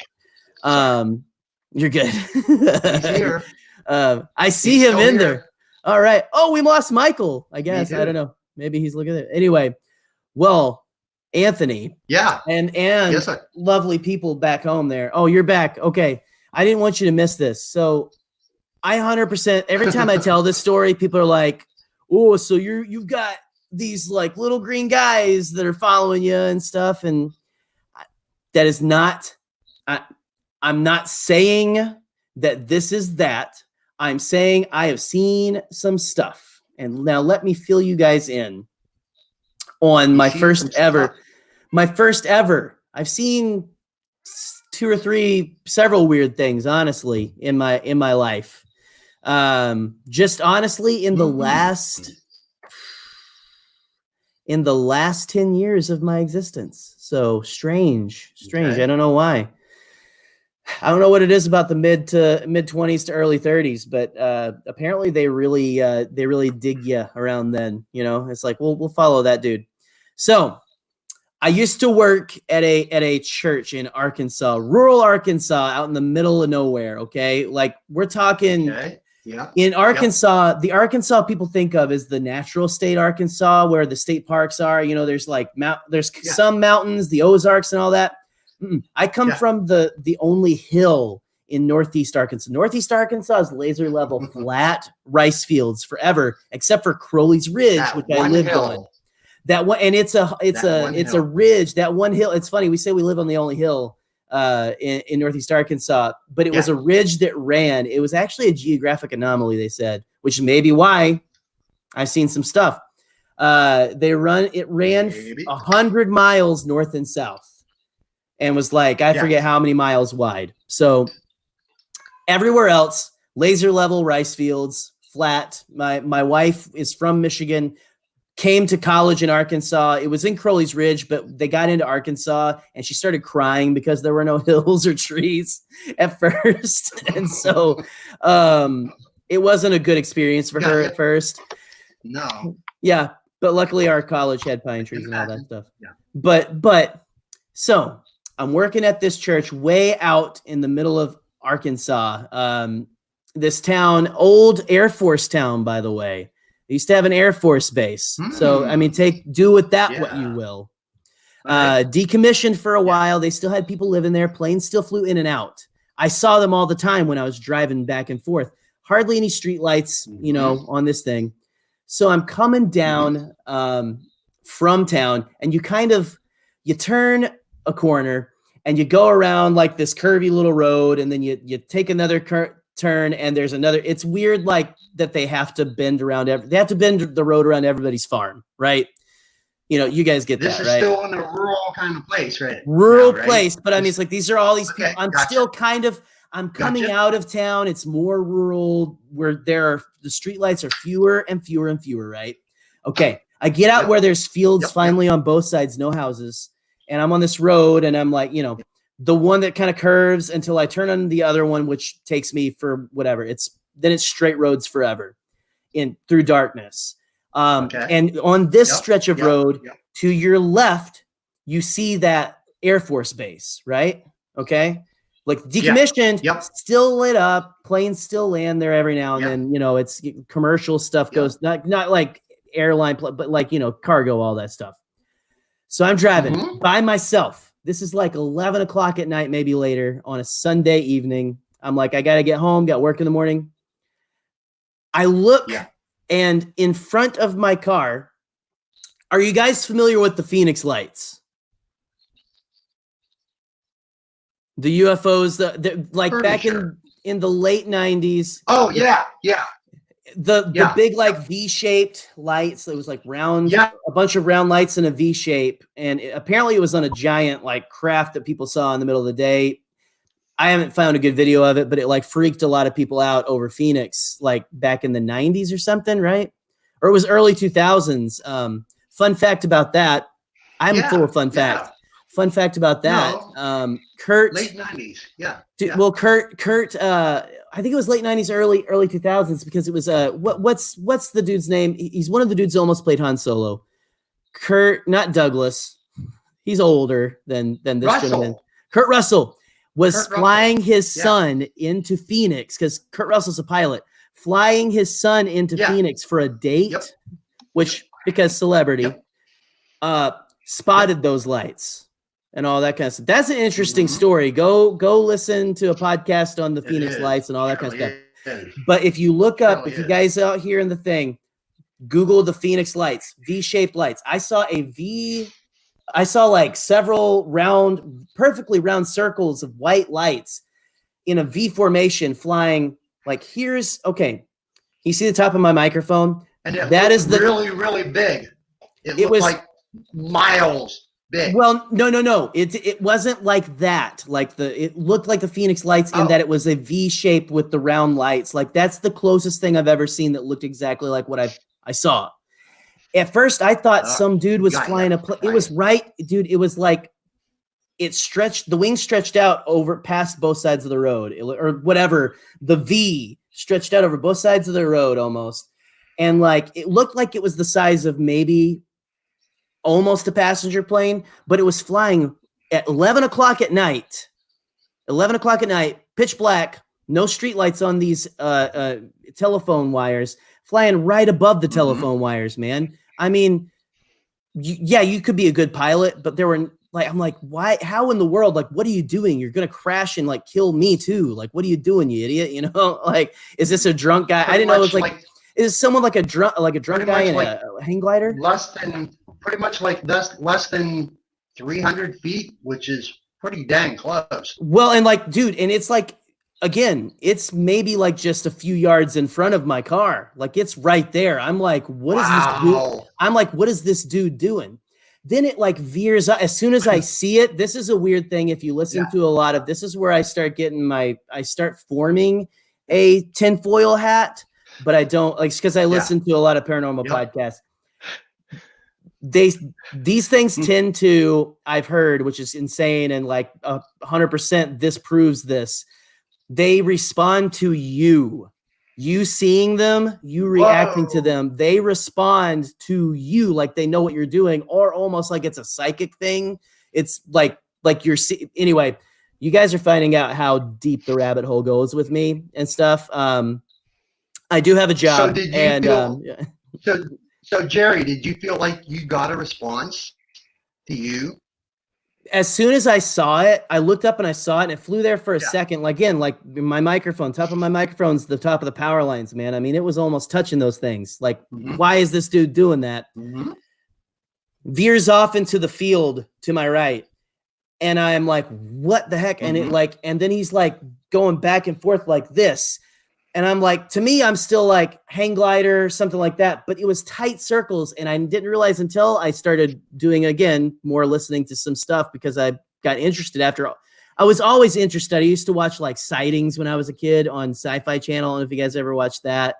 With back in the 90s, man. I just, that stuff has interested me, you know? And like, dude, this thing has what they call, again, I'm dropping all this stuff. You guys are probably going to think I'm drinking the Kool-Aid, but it's the pendulous motion, which is a term I learned this last year, where like it kind of goes like a pendulum like that, like a leaf falling in the breeze or flowing in the breeze. And I realized listening to a podcast last year, that's the motion that thing was doing, because it was tight, like a few hundred feet, and it would just like turn back. And I'm like, when you're looking at it, your brain's trying to like, okay, that's a plane and it's flying. Why is it doing a thing like that in the field? So I was coming off that. That was like a short little road, maybe like a mile.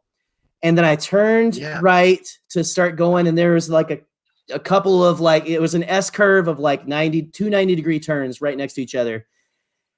And I noticed that it was not in that field back there, that was just back there, that I was just in, driving by. It was in this field over here. As I looked over there, like, oh, it's right there. It's following me. I got scared out of my freaking mind. And this story is not over yet, guys. The story is not over. This isn't even this is maybe halfway done. I immediately pull into the first gravel road going down one of the fields I see, and like turn around, start heading back to my friend and my friends, who were newly married at the time. I think this was right before they had their first kid. We worked at that church together and all that stuff. And I would stay at their house on the weekends, because, you hang out, you went to college together. We're all good college friends. We'd hang out, watch movies, talk, all that kind of stuff. And, I, like I said, I had to work the next day. I was like, I'm not going home yet. I turned around. I started heading back to town.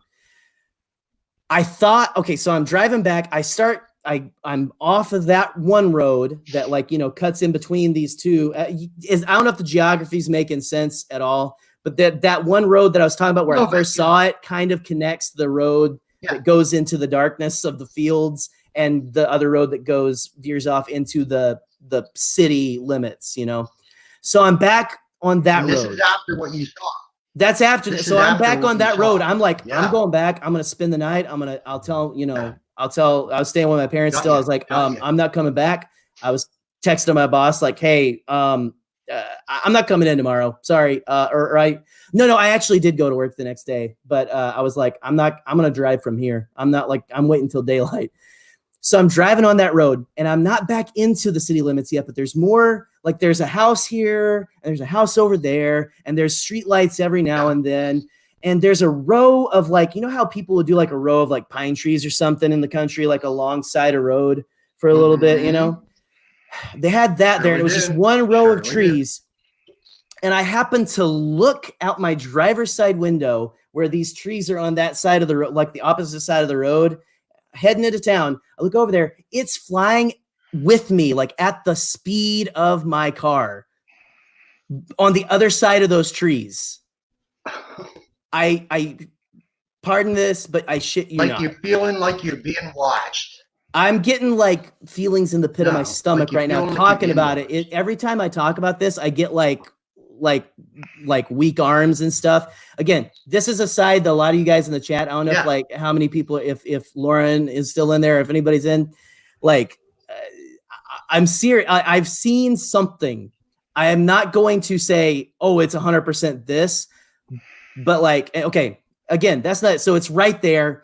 I lose it from there. I pull into my friend's house. They like had this way, like it was easier to get in through their back door. It was well lit in the back door too. And they had like a fence and you go through the gate and they had a dog that would like friendly, but would claw you to death, you know, cause you know, he loves to jump on you. So I go in there and I'm like banging on their door, like, let me in, let me in. I think I called them and said, hey, I'm coming back. I'm seeing some weird like thing that's like following me. And I'm like, oh man. And so I go in and I tell them all about it. And they're like, is it still out there? Let's go see. And so I'm like, okay, I've got friends with me now. Okay, let's go out. Let's look. Because at first, you know, I'm like, I got to get somewhere where there's people because I'm just going to disappear and no one's going to know. Or like if it is a plane, it's someone messing with me, right? They're going to crash or whatever. You know what I mean? It's like, what's going on? So I go in there, we come out, they see we're waiting on like my other friend, like his wife and stuff to come out and all that. And it flies over a couple neighbors down that house. You barely hear anything except for like a boop, boop, boop, boop, boop, like barely like a light helicopter noise, but like it's miles away. And it was 2 houses down. And like, we followed it a little bit and we kind of saw here and there, but that's the craziest story I have. Besides the one night that I think I saw, and I don't know, you know, I got another story. Do you want to talk about that one? Or do you guys want to like tell me how crazy I am? I mean, I don't think it's crazy. I mean, if you think about it from a scientific standpoint, there's you know, it's inevitable that there is life on another planet, and that we're the stupid species, you know, on that planet. And I don't mean they even look like us. They might be more evolved than us, or, you know, whether they're in a different dimension or they're from the future where, you know, we used to be big, bulky Neanderthals, and now we're getting bigger brains, and now we don't need the, you know, the I was going to say exoskeleton, but now we don't need the strength of our skeleton and muscles because we just, you know, I mean, whatever it is, or, you know, they're acid based, and their planet is, you know, made out of acid that they found, you know, now that there's organisms that can survive in, you know, an acid that would, you know, or in the, like, you know, going into like to the sci-fi thing that water might be like their acid or whatever, you know, or carbon-based things might. But I mean, so it's either, and there's too much proof out there of it's too much of a coincidence, and it's either from another planet the UFOs we're seeing, or it's military and they're not telling us. Obviously, if it's military, they're not going to tell us. But I mean, go back 60. Stream gonna get shut down. go back 60 or 70 years when they started putting spy planes in the air, and back then we would have, you know, they would have never believed it, that it was possible that these planes are moving that fast or doing this or doing that. So think what kind of technology that they have that they're not telling us about. Ian was in the chat earlier, and he said Project Blue Book. That was the one coming. It's a TV program. I think it's only been on 1 season, maybe 2 seasons. I want to see that, but if I get on a deep dive when I get into this stuff, and I'm getting back into it now, but like I have to pull myself back because I end up spooking myself too much and like I overthink it. You know what I mean? Because I've seen so much, and again, I have more stories, but I don't know. It's like you said, you know, like you think about like highly evolved or like beings that are like, you know, we're the dumb ones. You think about how we like try with a squirrel, you know, like play with squirrels, like try to get them to get something through a window or whatever, or like how we, you know, mess with like lower beings and stuff, burn ants and all that. I mean, I don't know who's the fake. We're not anyway. That's really like dark and like crazy. No, but I mean, it's true. I hope I it's mean, not like that. like, You know, take it from like, okay, and Star Trek. They're not allowed to go to a planet or interfere with a planet unless they have warp capabilities or, you know, whatever it is. It's something like that, right? Do you know Star Trek? right. I barely. Okay, But I so do. like, I know the references. it's something initiative where they're not allowed to go interfere with the planet or do anything with the planet unless. So they might be able to travel in space like we can, but they can't come to us and help us out with anything because we don't have warps. We can't travel at, you know, whatever it is, or the speed of light or whatever. And this is one of the last month. So I followed Chandra Observatory. It's observatory, I think in Australia. I should know this. But I know what you're talking about. They always post pictures of, you know, from 15 million light years away and, you know, this nebula and that nebula, and it's really cool stuff. And I repost their pictures. Well, they only follow, like, they have like 50,000 people or I don't know, 100,000 people, whatever, that follow them, and they only follow like 1,000. I'm one of the 1,000 people they follow, and I'm like, yes. You know, it's like those, you know, these little, it's like those little things on Twitter that make you like, you know, yeah. I posted, I was like, this is one of my best Twitter experiences since I had a 4-tweet conversation with Mark Hamill. Or 4 interaction. I said something, he said something back, and then like I said something back and he liked it, and then I kept like talking to him and he didn't talk to me anymore. But it's like, yeah, that's like 4 interactions with Mark Hamill, and I'm like showing people, I'm like, look, I was talking with Mark Hamill, look how awesome I am. And it affects your life, man. Yeah, it's like I like called my brother. I was like, dude, guess who I just talked to? He's like, oh, that's cool. And I was like, yeah, Luke Skywalker, man. But yeah, it's like they, you know, they posted, and then like I posted that they followed me, and I was like, yeah, this is, you know, so awesome. They're like, and they liked it. I was like, yeah, it's just, you know, this huge like nerd fest of people. You know, they sit around all day and try and find stuff in space. You know, and cool. I mean and like they're like, yeah, they're following me. All right, that's cool, because they don't. It's not like they said go around and follow everybody. So, you know, you know, it's just like something like that. It's like these people I've been following for a while and I'm really interested in.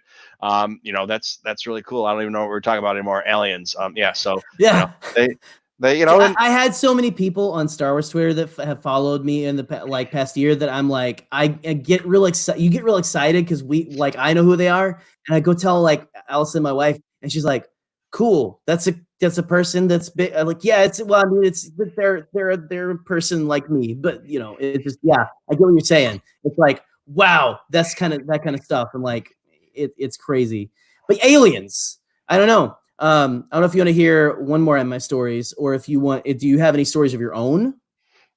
Aliens? No. Ghosts? Yeah. See, I don't have any of those. Don't want any tonight. We're good. I saw a ghost. I'm in a dungeon basement. I saw a ghost once. My girlfriend's bar. They ended up moving, not because of the ghost. But or maybe no, their lease was up and they went to a different location. But it was 4 stories, and there was a ghost there. And depending on what floor you were on, he did different things to haunt you. And he didn't like people up on the 4th floor. And the 4th floor was just kind of like a lounge party area or whatever. And I had never seen the ghost, and I was there, and it was, I don't know if it was a Christmas party or something. And I was up there, and I was like, I'm not afraid of the ghost. He's, you know, blah, blah, like begging the ghost to come see me. And like, they have like videos of like stuff falling off the wall, and like, and like, you know, on the security cameras, like, you know, like they just, like one camera will just turn off and turn back on, or like you can just see something floating through, like something that's like, what is that? Like, I don't know why there's a jellyfish going through the camera, but I swear this was like out of like the movie Scrooge. Yeah.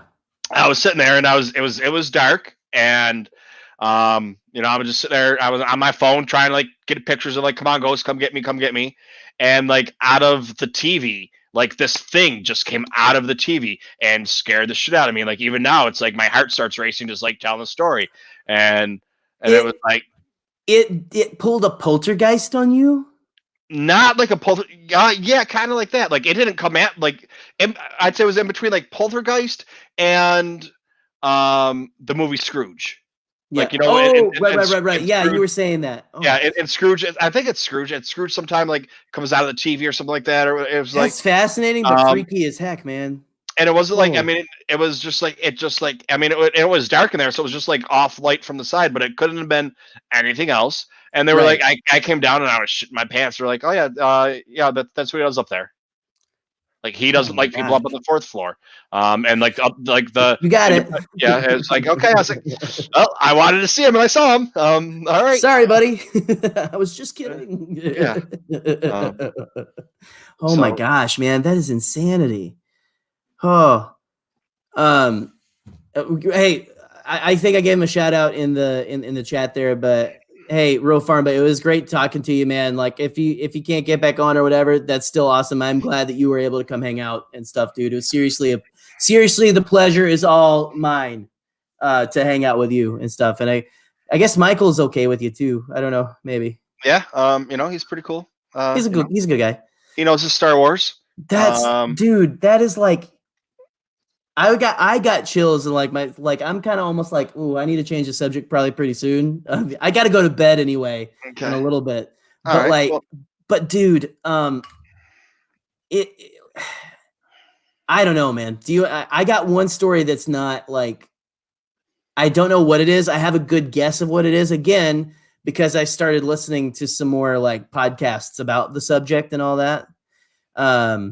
But I don't know, unless we want to like close this spook shop up and like talk about something a little nicer and fluffier, before whatever. It's up to you, my man. Roll the dice. What do you think? Go ahead. Go for it, Jerry. Okay. Yeah, you can tell. I really want to tell it. I want to hear some scary stories. I want you guys to freak out with me or tell me how ridiculous I am. So years later, after I married my wife, and that was before I met my wife, when that thing chased me. Saw it like a week or two later, but like we had a friend group. I had part 2. It spread throughout our little friend group that like knew, like, we hung out at that house all the time in that town, and 3 of the girls in there were like sisters, but the rest of us, I don't know, it was like a weird like Partridge Family kind of thing, I guess. No, I'm joking. It was better than that. But one of the sisters lived in the town I lived in, and we all used to live in that town, but she had come with me to go to church with them and talk to them, like visit and hang out with her sister, right? And her brother-in-law. So we're on the way back home, okay, that night. And we're talking about like, man, it's kind of weird you saw that thing, huh? What did it look like? And stuff like, and I was explaining it to her. And then, I kid you not, I look out her window way out in the field, and it's there. And I go, and there it is. And she like went, like screamed bloody murder, because we both saw it. And then it like went over there. And then all of a sudden it was on this side of the road, way far off. It was way farther off. But then I never saw that stupid thing again. That's not the story. I forgot that there was a part 2. This is a story all about how I met my wife. I'm married to Allison. I worked as a college recruiter for a couple years right before we moved up to Michigan. Okay. Part of that job, driving all across northeast, southern Arkansas, driving all across the state of Arkansas, and sometimes into Missouri and Tennessee. You know what I mean? Mm-hmm. So I spent a lot of time on the interstates going down into central Arkansas and all that kind of stuff. I drove it like every Wednesday night. I had to go to it was a Christian school. I had to go to a different church and try to like hornswoggle kids into coming into our school. It's like, hey, come on, kiddos, song and dance, all that stuff. On my way back, almost home. I'm about like probably 30 to 40 minutes away from home now. It's like a 2.5 hour trip. And I'm like, and this like stretch of road that's like almost finished, or I think it was finished at this point.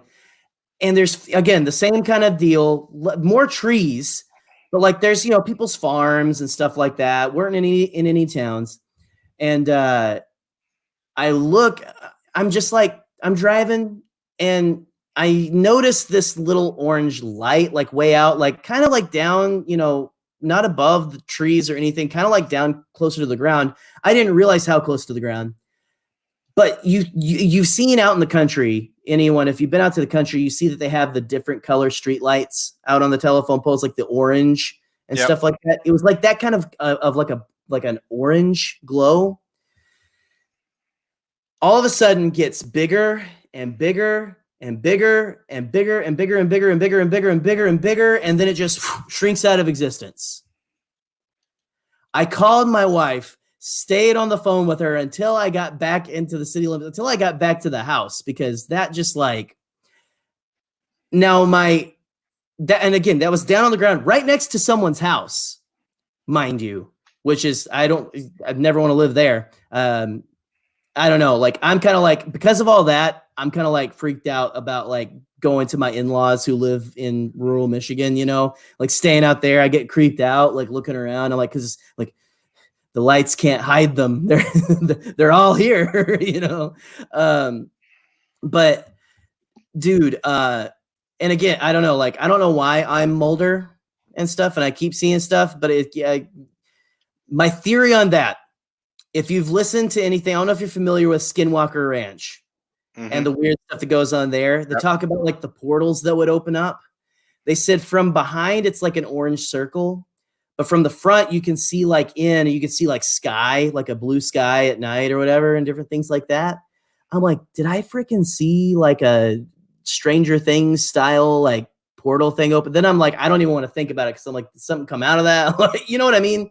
And again, I sound stark raving mad right now. I realize how stark raving mad I sound, but I legit saw this thing. I saw the circle, like it was just a light. I thought it was just a country, light on a pole, bigger than just out of existence, not even there anymore. What was it? Looked like the Looney Tunes, like it goes big, and then I mean, no sound, no sound. There's no sound in space, so that makes sense. I don't know. Right. Well, there's no sound in space, but I'm like, who knows if they're interdimensional or whatever, too. So yeah, interdimensional space. What's scarier, thinking that it's aliens from another planet, or that it's our military doing the same thing? Because where are they going to test? They're going to test where there's no one around, and where's the less population density, and that's where they're always seen as less population density. Yeah. Or by power plants or power lines or this because that's where there's lights. Power plants. And it's like, oh well, I mean, they have the technology to see through a brick wall, and that's out. Our police departments have them and things like that. So think the secret stuff that our military has, where they can, go into a building and see, like you were saying, it then followed you and your friends on different days or whatever. Okay, so it goes in and follows your friends. It can do facial recognition on it's now military, it's not alien, and it does facial recognition on all of you, knows exactly who you are and want to see, and then they're following everything to see if you're trying to report it or do anything or so like all these things are, even though it's just kind of a hypothesis, or we're just kind of guessing at what it could be. I mean, they're all very feasible. Maybe it's both. Maybe it's the government taking, technology that they've learned, and they've only unlocked 2% of what they've learned from this alien spacecraft that they have. And, that's not in Roswell, because why would they keep it in Roswell? Maybe at one point it was in Roswell, but why would you still keep it there? Yeah. It's in another secret military base under the Denver airport or something like that. Oh man, that's a fun thing to look up too, is the Denver, like all that kind of stuff. Again, like we're not going Alex Jones on you guys or whatever, but just like it, I think I feel like we're the same, Mike. We think it's fun to look this stuff up, and like it's fun to hypothesize. I will say it's funny, and you hear like I've heard people talk about on the podcast, the people who like poo-poo the stuff and tell you that you're insane. Oh, it was just this. Oh, it was just that. Usually are the people who are the most afraid of, they don't want to think that anything like that is possible. I can tell you right now, though, I didn't want to see that stuff. It just happened, and I was freaked out after it. And so to this day, I'm like, I don't know what any of that was, but and again, I kind of had a quiet spell until this last October through December, sir. And anytime I was out of like my city here in Michigan, I live in Holland, Michigan and stuff. Don't come get me. Justin Boots Gray. He lives close by over in Grand Rapids and stuff. So he knows he doesn't know exactly where I live, but we know of each other. But like, I went from my city on the coast of Michigan is like, I don't know if this is backwards for you guys and stuff, I guess, but like, yeah, there you go. That one. I'm over here on the Lake Michigan side, right? Okay. I drive from my town to Grand Rapids to hang out with friends. Me and my wife, we're coming back. This is the first one my wife has ever seen. She's heard my stories. My wife saw this one, confirmed it, and we were both like, whoa. Saw an object. We're driving, and all of a sudden I see like this, looks like someone just turns like a light bulb on, just turns on a light, like hundreds of feet up in the air. It's like all of a sudden, like someone pulled the chain in the closet, like, boop, there it is. I mean, it didn't look like a light, but you know what I mean? It's just like a light, kind of like that, not like, just like around, like, boop, there's the light. And I immediately went, because I know how to look for it now. I'm like, there it is. That's not normal. That's a thing. I'm like, watch that thing. And she goes, okay. And we're getting closer to it. It kind of goes behind some trees for a second. We come out the other side. I'm like, okay, it looks like an airplane. And we're like, okay. Then we realize we're getting closer to it and it's not moving. It's like it's like the pilots put the e-brake on, right? Hundreds of feet in the air, not a tower, out in the middle of it, like maybe a couple hundred feet from the road and just like a couple hundred feet in the air, like right there. And like, just like, hey, I'm going to stop and have lunch real quick, like, and then we noticed that the lights were kind of moving around it and stuff, but it's like, you hear, like I've heard, again, podcasts and stuff, they feed the paranoia where they say people have seen UFOs fly behind clouds, come out the other side looking like an airplane.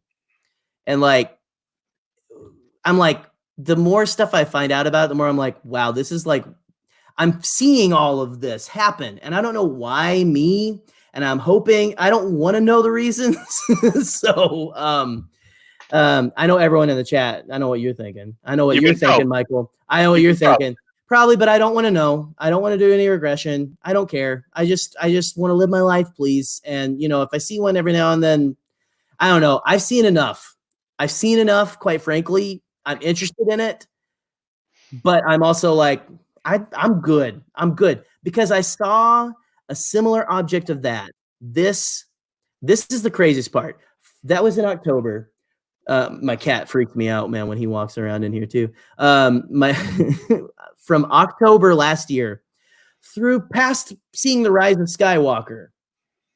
Anytime I was like going to see my in-laws who lived, which with Christmas and all the holidays, of course, I'm going to go see my in-laws who live out in rural Michigan, Anytime I was out of the city limits in the fields and stuff, or like on the interstate in between towns and stuff, I would see, dude, a thing. Like not every time, but like I saw 5 times. Different things are the same thing popping up in different places. And now, again, you guys know why I'm so crazy and all that kind of stuff. So that's the part that freaks me out. And I haven't seen any since. And I'm not looking for them now.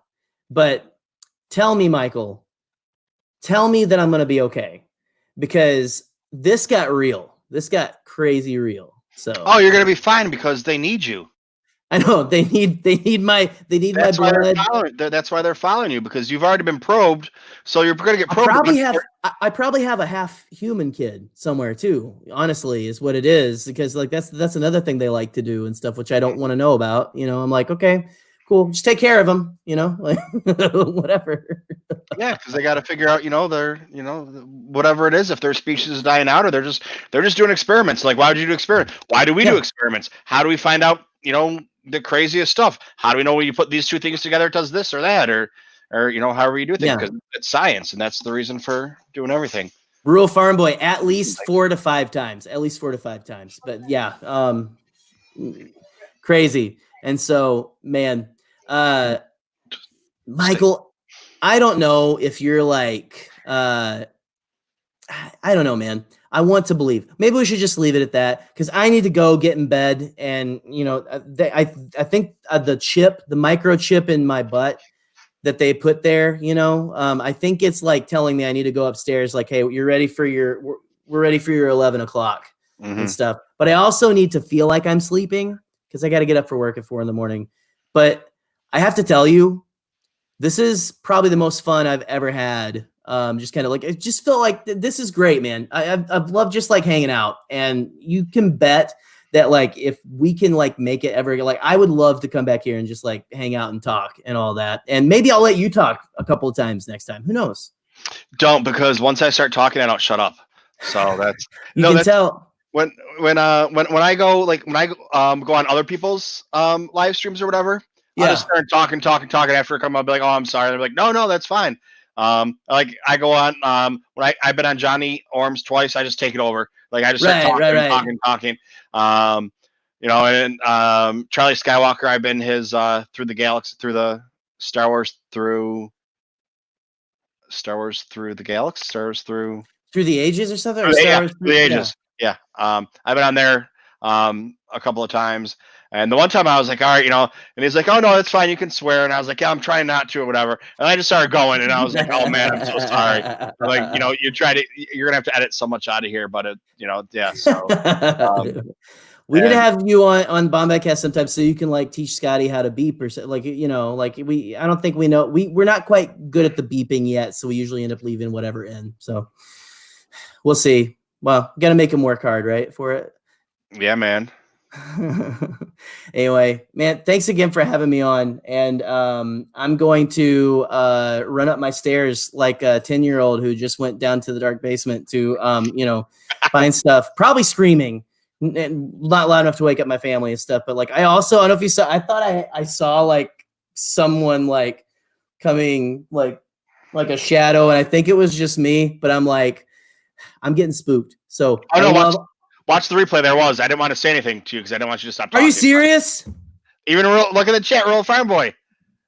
All right, well, I'm going to get out of here. I'll talk to you guys later. I'll send you a text. Goodbye. Love you all. Goodbye. Cover your butt tonight. Yep. See ya. Bye. Later.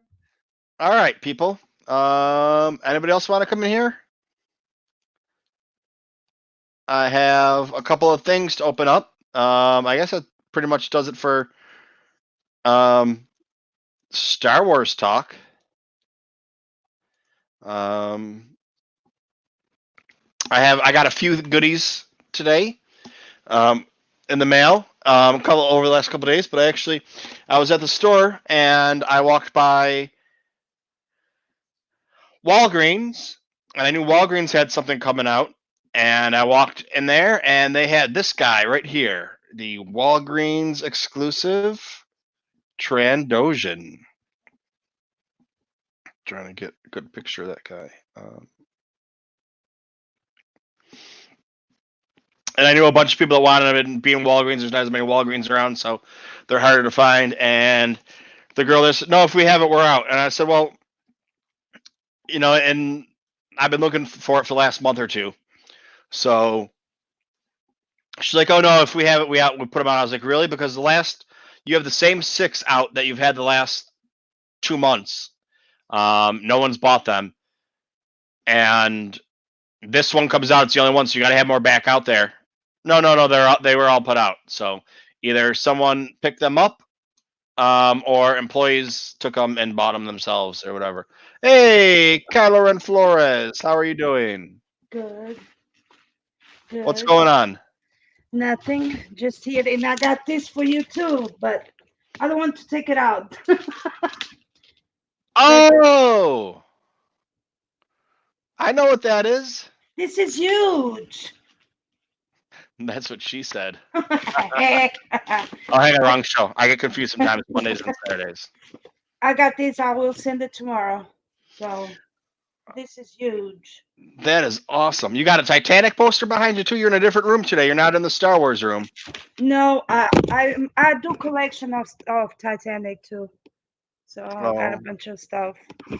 But I had some goodies today too. Some old stuff that I won at Goodwill auction. well, show us what you got. Hang on. Here, I'm gonna show us what you got. So I got this one. I don't know. This looks like it's old. Um, and then I got this one. Okay. And I got this one. All right. Well, um, the first one I don't know about. The second one is that one I don't know about. That one is from probably episode 1. Yes, it says episode 1. Okay. Just because it has Darth Maul, so anything from Darth Maul is going to be episode 1. I got this one. That looks like Solo packaging. I don't know. It don't say. Um, It don't say really. Because I got this one. that could be that. I think that's from Solo. Just because the packaging, I have a few things from Solo, and then it's the same color, same looking packaging. I think the favorite of mine this week is this. Look. I don't know if you can see it. Yep. Oh yeah, I can see it. I looked down. I was wearing that T-shirt yesterday. I got this one too. Okay. Yeah, those look kind of like the pictures that Scotty was showing out of his calendar that he got. This it says 1994. So. Okay. And my last one, I like this one. This one is my favorite because he got the Death Star. Yep. So I got a bunch of stuff from Goodwill auction. A poster from Rogue One. And I got Star Grandpa. What is Star Grandpa? I am not sure. Somebody's grandpa likes Star Wars. So they just put these on I won these on the Goodwill auction. So, and I got more package coming from Goodwill auction because I've been bidding and winning. And I got this poster. Okay. But that's about it for this week. For right All right. now. Well, give me 1 second here. I'm gonna go far. I kind of got ready today. But I did not knew it takes so long to get my stuff to your place. I don't know why the stuff you sent me. I don't know why it took that long. It normally shouldn't. I mean, you sent mine and Guy Kylo. You sent mine and Guy Kylo's at the same time, and he got his like 2 days later. And for me, mine just for whatever reason. But I got all right. We're gonna start off with anybody else want to come on here? Mr. Rez, you can come on. You can put a picture up so we don't see you. Real Farm Boy, you can try and come back on. We got some people in the chat. If you just want to be quiet, that's fine too. Christina. So here, everybody go follow me on Twitch. That has a Twitch thing. Okay, let me go. From now on, if you're here, it means that you're probably my good friends. I'm almost at the Twitch level where I need to be. I need to average 3 people. As soon as I average 3 people and get a couple more followers, I unlock more stuff for you guys. I don't even really know what it means or what it is. So it doesn't do anything for me money wise or I'm there. Whatever it is. I just went over. So yeah. Okay. Well, thanks. I appreciate it. So yeah, we'll see. I had some in there earlier. It's just Mr. Rez with his fro. So, all right. I have this envelope that came to. Oh, hang on. I still have it on you, talking to you. I'm going to go to me.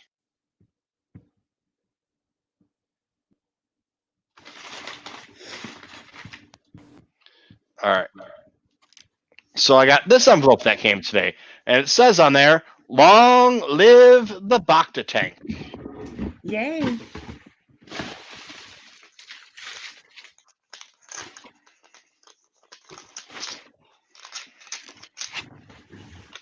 And we have on here, which is great because I messed up his name, Star Wars Through the Ages from our buddy Charlie Skywalker. Star Wars Through the Ages with Charlie Red 4. Wow. And then I got this other one right here. This other little envelope right here. With something in it.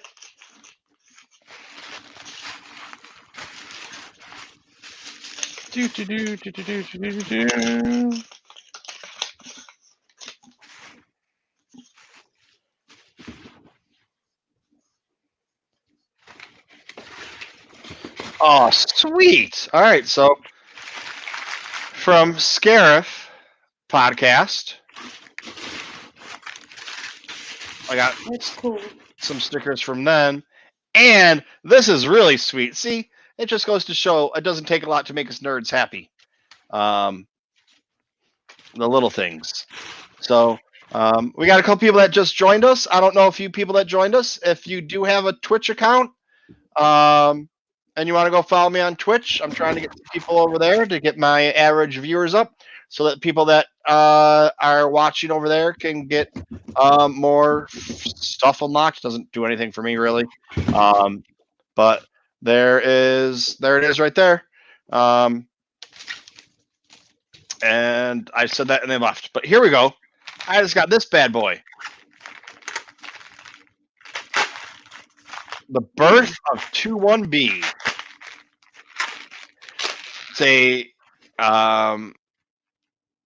Star Wars trading card. I don't know the year or which one this is. 21B made his first appearance as Luke's medical aide in Empire Strikes Back. 21B was the first featured droid since C-3PO and R2-D2. Unlike many of the aliens from the Star Wars films, who were costumes and latex created to be worn when portrayed, 21B was more of a dynamic prop, wonderful sculpted here by Roy Rogers. Star Wars The Force Awakens has returned to more practical methodology and more physical props. So this is, I guess, the newer ones, but they look like the old ones. So, yeah, Team Scarif, and that's the scuttlebutt. I don't know why it's got me over here like that.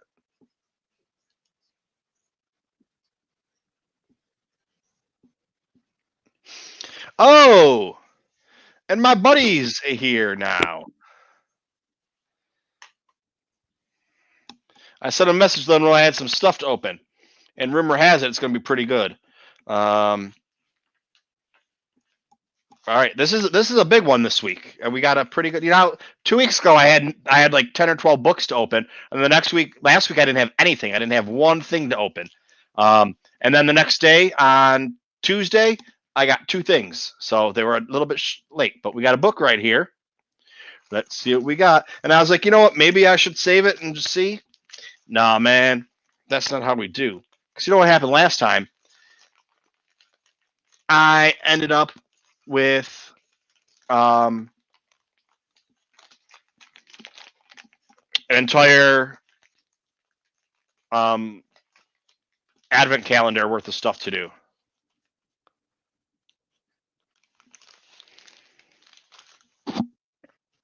All right, and here we have the Star Wars Expert Guide.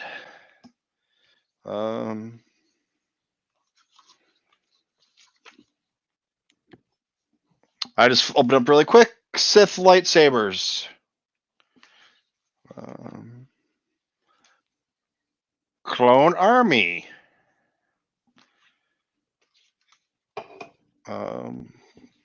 Republic vehicles. So it's just a quick little reference guide. Let's see when it's obviously newer because it's got Rey on there.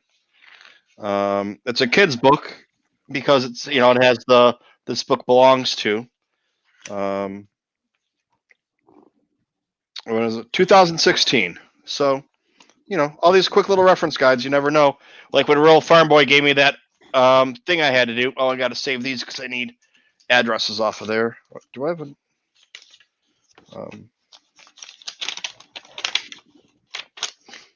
Gotta save that. All right, so all right, and we got another book right here. We're just gonna get into it and see what we got. Oh yeah, I remember this one took forever. If you guys remember a couple weeks ago when I got one that's along in the collection, kinda. It is the Essential Guide to Vehicles and Vessels.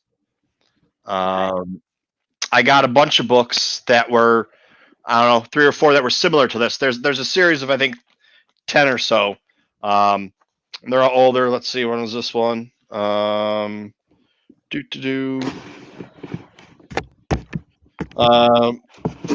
edition, 1996.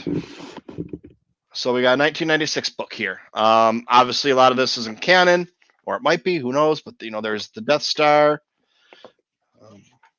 It's fun to have too because if I want to look at something about the Death Star and somebody has a question about the Death Star, I can pull out this book and 4 or 6 other books and compare what they said. That's what happened with me and Rural Farm Boy when we're trying to figure out if Boba Fett is a Mandalorian or not, because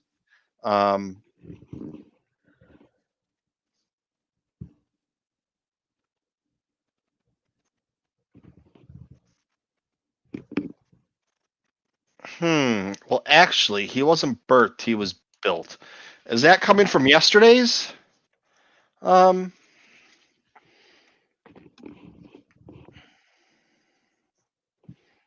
is that coming from today?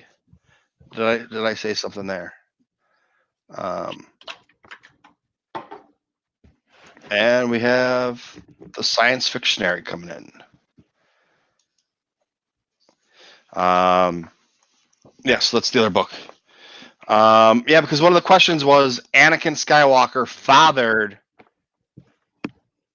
this person before meeting Padme Amidala or whatever, and the answer was C-3PO. And there was some question whether or not he actually fathered C-3PO because he built him. He wasn't really the father, but he's the father. So, all right, this one we have a box from. This box is from Indianapolis. It is from Target. So let's see what we got from Target. I don't know if that's what Andy was referring to. If he watched the Trivial Pursuit, and the Trivial Pursuit's good. Just watch on double speed because it's a lot of it's. Yeah, let's just do it on double speed. All right, this one's for Andy to see.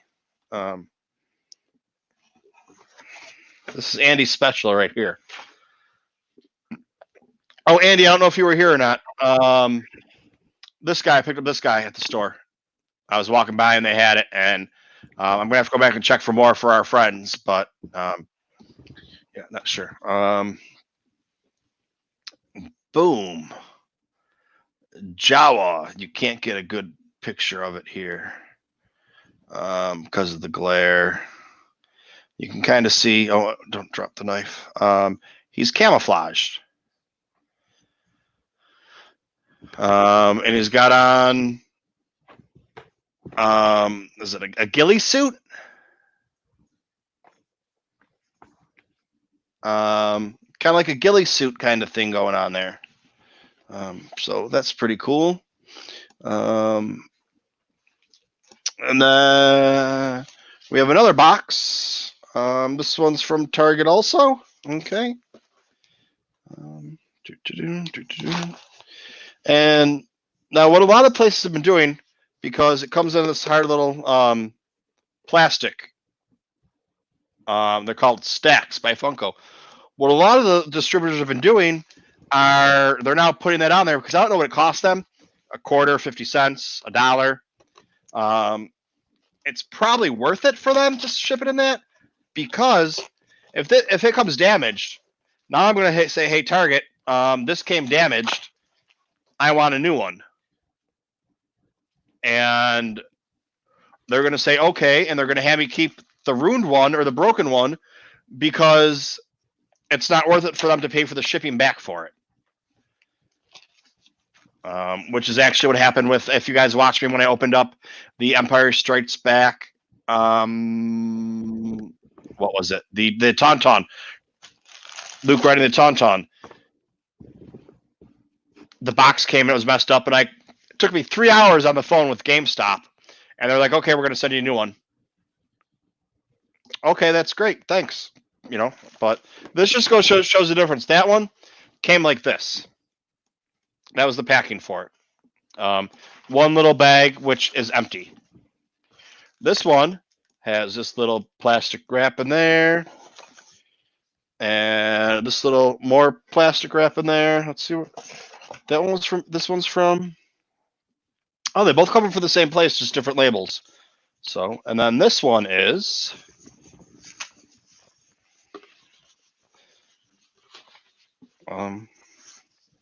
Once again, the Jawa. Oh, camouflage. Same one from the Futura line. Futura 2000 is the artist that did these. And I do not need 2 of these. But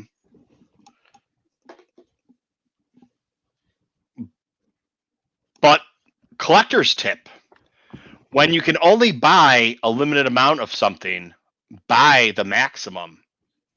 Now, I don't mean if like the limited amount's like 5,000 or whatever, but when you can only buy 2 of something, buy 2 of them, because someone you know is going to want one.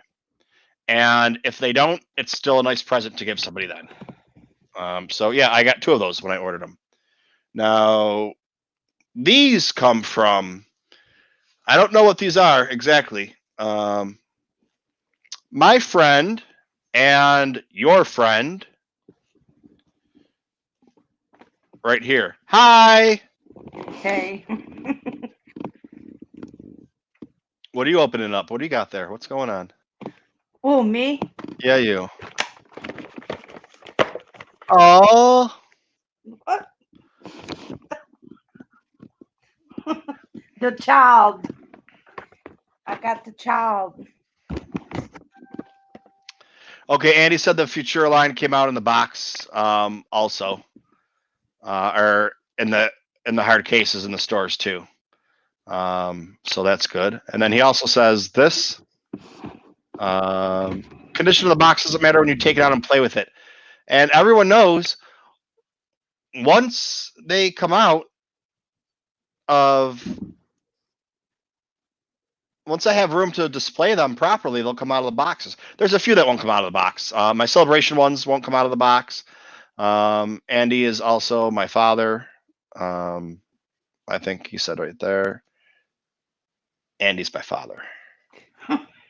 And Rez is now my brother. Wait. Rez might be my brother. Wait, he's my long lost brother? I already have a brother. Anyways, okay, so here's something that came from Kylo Ren Flores. She sent me a gift. And I know it's from her because her name is on here.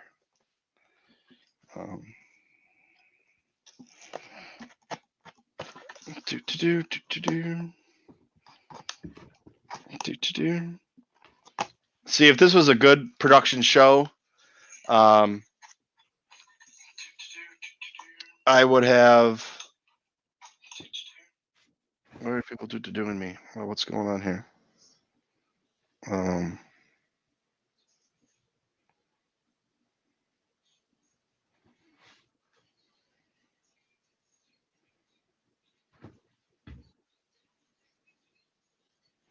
oh, I didn't notice. Ross was sending. Ross wanted to come on tonight. That would have been awesome. He was sending me messages, but he was sending to me on my phone on Facebook, and I wasn't getting those. So I'll have to tell him. Yeah, they would have died if you came on, but yeah, okay. So just another day for that one.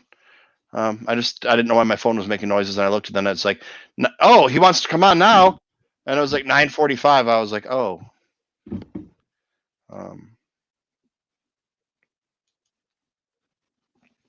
Okay. So, anyways, we're opening up this bad boy here. Kylo Ren Flores tapes it very well. It comes from South Carolina. What do you expect? Yeah, she's here. Oh, yeah, there she is. Somebody asked. Oh, never mind. Never mind. Yeah. No, someone said, is she here too? But it wasn't a comment about you. It was a comment about Yeah. Never mind. Yeah. All right. Yeah, you know more about what's going on than I do. So.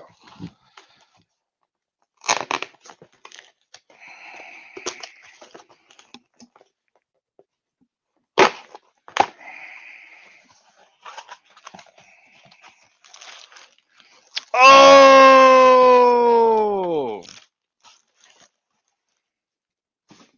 Oh!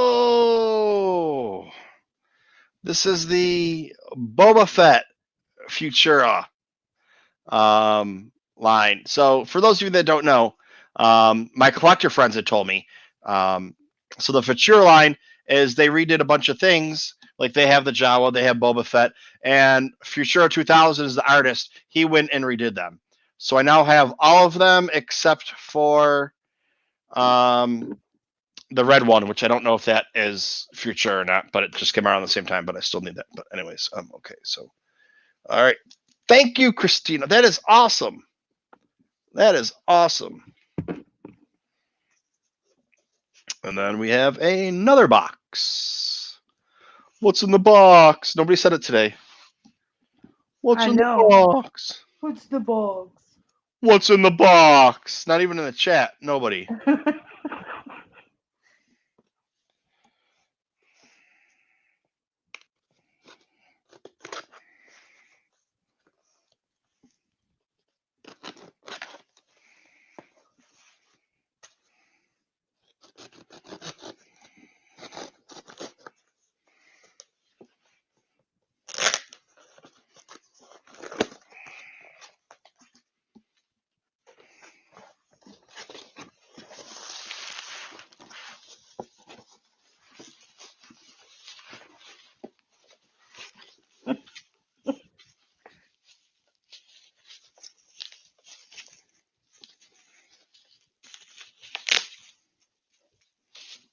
Ah, yes, I know what this is.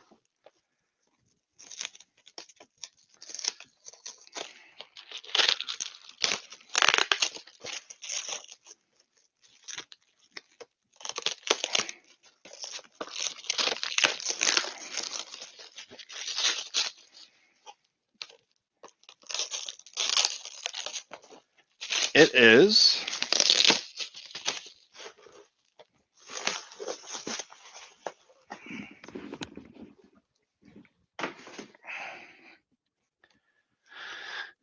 Darth Revan, because I do collect Black Series. Just saying, I do collect Black Series. And I've gotten way behind because even though I don't collect them, I've been acquiring a lot of Funkos lately, just because they've had a lot of stuff coming out. So I got a little bit behind. But she found out I needed this one and didn't have it. So she sent me this awesome gift because I just got this one a little while ago. And I needed the matching one. The good guy and the bad guy, the light side and the dark side. All in one. So, yeah. Well, thank you, Christina. Where is she? I'm right here. I'm trying to find you here. Thank you, Christina. No That is problem. awesome. I told you if you need anything, my dude can find it. He does good deals. It's funny, I can find all kinds of your stuff, not Kylo Ren. It's hard to find him. Yeah, well, I won't be allowed to leave that up there. My girlfriend will make me take that down. I had all of the 40th anniversary ones over here, and she was like, nope. I was like, what do you mean no? And she's like, you can't have all that stuff there. She's like, you're lucky I even let you put it up there. And I was like, well, thank you. It's kind of like my shelf. My home away from home. So, yeah, this was a good haul this week.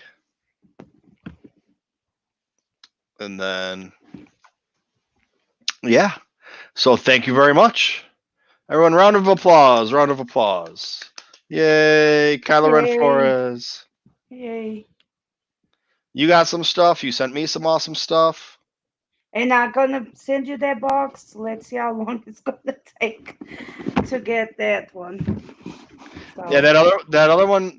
You told me you were sending me boxes and stuff. I didn't know what exactly you were sending because you told me there was a couple things you were looking for me. yes. So I didn't know what was coming. So it's amazing, and I didn't know if it was coming in 1 boxes, 2 boxes, 3 boxes, 4 boxes, whatever it was coming. I didn't know what was coming. We were watching for it because you sent it last Monday, and it got here. It got here this morning. I know, and I was worried because, like I tell, it comes from South Carolina, so I'm not really close to y'all. So, but let's see how long it's gonna take this box to get there. Yeah, but still, in 2 or 3 day mail, it should be 2 or 3 days. You know, I don't know what happened. Something happened. To whatever it was. Yeah. All right. So I got a couple Funkos to find homes for. I have a Funko to put in the friend who needs it donation pile. Gift. Mr. Rez, I understand that the pandemic happened, but she mailed my package and Kylo's package the same day. Kylo got his on Thursday, and mine came today. That's what I'm saying. And when I looked up the tracking for it, it sat in New York City for 4 days. So it should have been here at the same time. That's why I'm saying I don't know what happened to it, because if it was sitting there, it should have been shipped or moved. Unless they were just so overwhelmed with everything. I don't know. Maybe everyone's sending supplies for the hospitals, and that's what happened. In that case, it's all right. But, so when somebody sends you a gift and, it doesn't come, you get kind of worried that whatever happened and stuff. So, yeah.